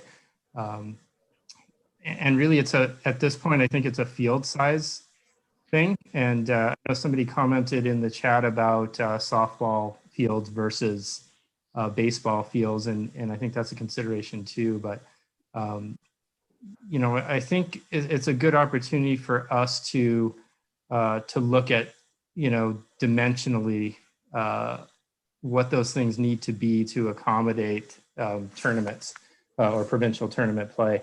And then that's going to help inform the rest of the layout of the site and what the residual space is. And we need to look into a bit of, as I mentioned earlier, quantity to make sure that we can accommodate the specific tournaments with the number of fields that we might have for a specific sport. So, I'm not sure, Drew, if, from your perspective, I think we've got a pretty good sense of kind of where that balance is. A lot of nuance to it, but I think in my mind, we've got lots to work with here to move forward with perhaps whatever our next iteration might look like. So what about this as a thought? I'm putting it to everyone. I would like us to tweak the guiding principles, but what I'd like to do is kind of round that up with the group and then maybe send it back with you gentlemen at Urban to tweak that for us, having kind of heard what we've said today. And then the next time we meet, we could confirm those guiding principles and hopefully lock them down if that works. So if that's possible. So what I heard, and Drew helped me with this. So when we were first talking about the guiding principles, we did want to talk the connectivity to tweak. I think that was Peggy's comment about getting the community connectivity piece, making it clear that the point is also to make sure we have that connections with the rest of the town. So if we could add that piece, and then some stronger language around how, yes, we want this to be a community first, but we also want it to be able to stretch up for that regional provincial play. Is that, and please group, stop me if I'm paraphrasing our understandings wrong.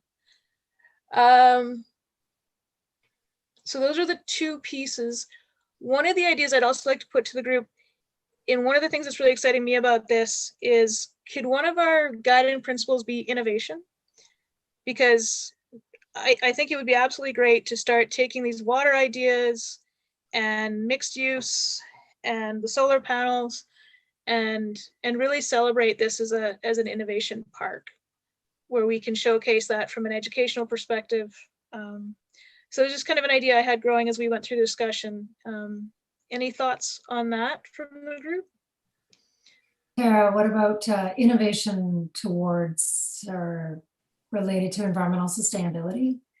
I mean, the solar panels don't directly relate to the sustainability of the site, but it is innovation. It just seems like innovation on its own could mean any number of things that aren't sustainable. And all those, a lot of those things you talk about are about tying in our environmental footprint.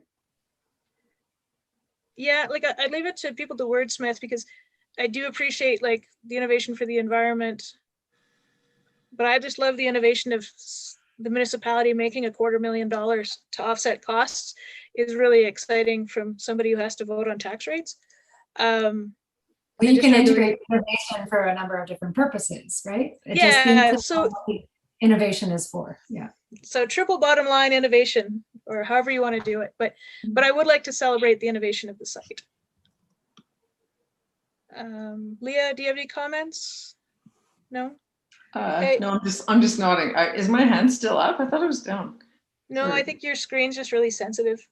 It Oh, flags ever so sorry. often. I love the idea of the innovation. I think it's fantastic. And I think the idea of, like I was even just thinking when you're talking about the fields, I feel like there's going to be some really creative ideas that come up on how to use these spaces and, have multiple purposes for the same field for with the different sport groups and things like that. So yeah, as soon as you said that, I just got excited because I think that's a great concept to bring to this for sure. Okay. And the other one I really did want to highlight, and I think we've done it deliberately but without really saying it in our principles, is our partnership with Rocky View Schools in using the site and the partnership. I'd like to see that recognized in the guiding principles. Fiona, what do you think of that? I like that for sure. Rocky View Schools, one of our guiding principles is innovation. So that kind of ties in really well too, with that kind of whole piece for sure. Okay. And Drew? I believe Councillor Reid had his hand up. I wasn't sure. Yeah, I was just going to support, innovation in and of itself is just a wonderful thing to be able to embrace in terms of our guiding principles, because as some other members of the committee have said, if we have that as a focus, everything that we look at through that lens will enable us to be something that will be different than any other ballpark, any other rugby field, any other playing field, any other bike park. And so I'm excited about adding that to that. Because I think everybody, Drew, everybody in the committee will be able to look through that lens and look at that facility much different than just a playing field. Okay, good. Dawn? Well, I'm just wondering if we can tie it back and use, adopt or utilize innovative techniques or approaches that support the vision of the town of Cochrane, or council's vision, because council's vision encompasses all of that. It encompasses the environment and financial sustainability, and it captures it all. Okay, just we'll leave it to Urban to keep making notes. I mean, yes, we do want to tie it back. Drew and I were having a chat the other day about whether we wanted to create a vision and mission statement for this project itself. I don't know that it was a good idea when we talked about it the other day. I'm not sure that maybe our guiding principles will get there anyhow. I don't know. Drew, what do you think? Or Urban? Well, the one point that I just heard in the conversation that I think you might want reflected, of course, leave that up to the group, was the focus on this would be a destination for all ages. And I'm not sure that that's necessarily reflected in the guiding principles. So I just thought that I would put that out for the group to consider and possibly include, because I did hear that from somebody, and I can't remember who it was though. Whoever it was brilliant. So yeah, if we can add that in. And I think another thought, from the delegation days, every group that presented to us and championed their sport, the one thing they all had the same though was their sport was amazing, but it was about the community that they built. And so maybe one of our guiding principles really should include that this is about, community building. So, our guiding principles are getting longer, but I think these are maybe some themes that we want to wrap up. Thoughts on that, or no? Or we all hate community? Devin just wants to go to bed. Leah? Okay. My hand actually is up this time. This has been rattling around in my head. A lot of communities are using the term sport partner or partner instead of user group. And so when I hear that term user group, it's just related to exactly to what you're saying. So just even the language that we use really reinforces that idea of that sense of community, makes them feel a part of it, as opposed to this user transactional relationship. It's more transformational, I guess. So just a suggestion, and maybe that's something more like a Spray Lakes or the town of Cochrane idea, but it's a small thing that, might start to even reinforce this even further. So, Leah, I think you've hit something that's really important to this piece, is that this is about partnerships. It's the town partnering with the sports groups, right? But it's also now the town partnering with Interpipeline on a really innovative thing. And it's the town partnering with the school board, right? So yeah, partnerships and innovation and community building and health through recreation. I mean, there's a lot of strong themes, and we've talked about a lot of concepts. So that's a lot to wrap up.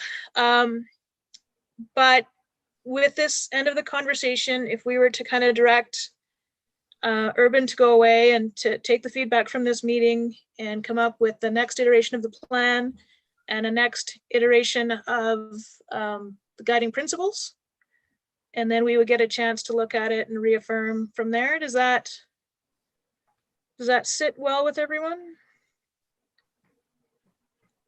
Good. Excellent. Thumbs up, thumbs up. Thumbs up, cool. Okay, so Greg, Kyle, does that work with you, gentlemen? When would we see you next? I think we have to figure out the date through the doodle poll, as Councillor Reid had indicated at the start of the meeting. So Annika and I are going to work on that towards the end of the week, and we'll get something out to you to figure out a date. But I think that's the next time we're back with Greg and Kyle. Okay, that sounds great. Okay, with that then, let us, I guess, receive for information the really long urban systems presentation. And Peggy's putting the motion on the floor. And I saw you put the motion on the floor, Peggy. There you go. Yeah, thanks. All in favor? And seems to be passed unanimously by the voting members. Moving on to 4B3. We had talked about a site visit. I know there is some desire to get out and physically understand the site. I suggest at this point, let's postpone that until working with Annika and Drew and Urban, we can kind of come up with the right time around COVID and everything else. So if the group's okay to postpone that. And I don't want to hear that anybody gets caught trespassing. If you get caught trespassing, do not call me. Lloyd, question? You can call me, Tara. It's all good. They can call you? Okay, good. Yeah. Lloyd. Yes, on the site visit, if and when the pandemic ever lets us do that, I'll tell you, I probably trespassed in doing my work out there, but it is something to see. And I think the group, I'm talking about the committee, they get a chance to go out there and do the walk around with urban systems and see what we have to work with. It'll go a long ways. Like when somebody says, how about tobogganing? How about cross-country skiing? That's all there. You just have to get to it, so to speak. And you'll see the contour of the land and where it goes all the way down to that pond, then out onto Horse Creek Road and down to the river, so to speak. So it'll be something to see. So, okay, so for sure we'll make that happen when circumstances allow. But yeah, it is always good to do a site visit. So yeah, item 4B3, we're just going to defer a site visit till appropriate. I think Derry's going to make that motion. Thank you, sir. All in favor? It's passed unanimously. And then finally, if everybody got a chance to have a review of the submission from the Bow Valley Rugby Club. So following their presentation to us, they did send us a letter. As a quick summary, they thanked us for the opportunity. They're super excited. They highlighted their vision for their club, how it's growing. Echoed, I think, what I'm hearing from a lot of the other user groups, that they're anxious to get going with the next steps. And but that they are concerned that maybe they don't see their needs on this site. So we'll just stay working with them and the other groups, because the goal is to create a site, I think, that fits the community's needs, including rugby and baseball and bike Cochrane. So did anybody read that letter or have any comments around it? No? Kate Lloyd, go ahead.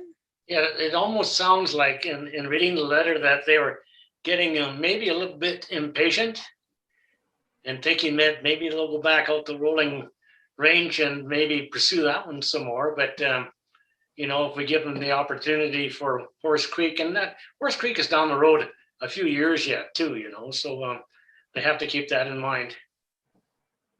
Yeah, I think you read that right. They're impatient. I was speaking with Bike Cochrane, and I think the term I used with them was, a horse term, like let's just do a half halt. We're one step at a time, and we're all anxious to get ahead with it, but we just a half halt. No bolting horses just yet. So Dawn, any comments from you? Well, I just think it's critical for us to see from Urban what they come back with in terms of the space requirements. And there may be some groups that we're not able to accommodate to the level that they want. But until we have that in front of us, we really don't know what that looks like. And I hope the groups understand that. Yeah, and I think it's important that we're clear of what our vision is and we communicate that as early as possible so that everybody can adapt. Sorry, Derry, comment? Yeah, and just to kind of reiterate what Don said, but that raises the importance of giving not just rugby, but all of the user groups an opportunity to provide public comments and to review the revised plan when Urban creates it again or tweaks it. Yeah, Derry, it's a very good point that this is only going to succeed when the community is engaged. And so, we'll take this next step and then we'll make sure that everybody gets a chance to feed in through their lens. Any other thoughts or comments on this? No? Okay, then I would just move that, or I would suggest that someone else move since I can't, that we receive the Bow Valley Rugby Club's letter for information. I believe Councillor Reid has actually made that motion. Yeah, excellent. So all in favor? It's unanimous. Okay, so moving on to, we'll try to make this quick. 4C5, council priorities. Council's been busy right now. We're going through the land use bylaw review. Kind of once a week going through those. We've got 2 more meetings ahead of us on that. Please go through the town website and engage on that. The land use bylaw is really where the rubber hits the road in how planning happens. So if you have time for that, that'd be great. As well, also an innovation in our public engagement is we're actually asking for feedback into the budget now. Which is very early in the process, usually wait till the fall. So if you could, again, visit our website and engage on the budget process, that what we're asking you to do is help us set the priorities now so that our budget managers can set the budget reflecting the community's priorities and build something that we're trying to get to. So those are the 2 big engagement pieces that I would ask you to participate in. The last council meeting, I have to admit, I was absent. I was feeling under the weather, but a very good report with how the municipality dealt with the cost and revenue implications of COVID. And we managed to come out of there. I was impressed, very much in balance. But Councillor Reid, I'll turn over any other comments you have around council priorities to you at this point. Yeah, again, thank you for that. I think there's a list of priorities in terms of what this council has and of marching orders in terms of going into this final segment of our term. Again, our term's not over until October, although some people would suggest that it's already over. And the other is that the meeting we had on Monday night indicated that the town is in a really good financial position moving forward. I think it's through good management in many ways, a little bit of luck in the others, but just assure the community that we really are in a good place. We have a clear vision of the future, and I'm excited about the kind of threshold that we're passing through. So yeah, I think we're with this recreation focus, which has been overlooked, and Tara's done a great job of bringing that to the forefront in council, and I'm trying to support her as well. I think things are in good shape in terms of moving forward. So but thank you for the opportunity to speak. Yeah, thank you. And yeah, anyhow, so administrative priorities. Mr. Hyman, did you want to speak to any of those? Well, there's a lot that we're working on. I think the big 3 projects, administrative, the protective service building, the transit hub, and Innovation Center that just went through the CPC the other day. So we're anxious to move forward with that project, including the crossing into downtown. I think May 7th is going to be the groundbreaking with council. Obviously, with COVID, that will be significantly reduced from what we had hoped. But nevertheless, the most important part is that the project's moving forward. Highway project will be moving forward later this summer as well. So we're excited about that. Administratively, we've had our new CAO start.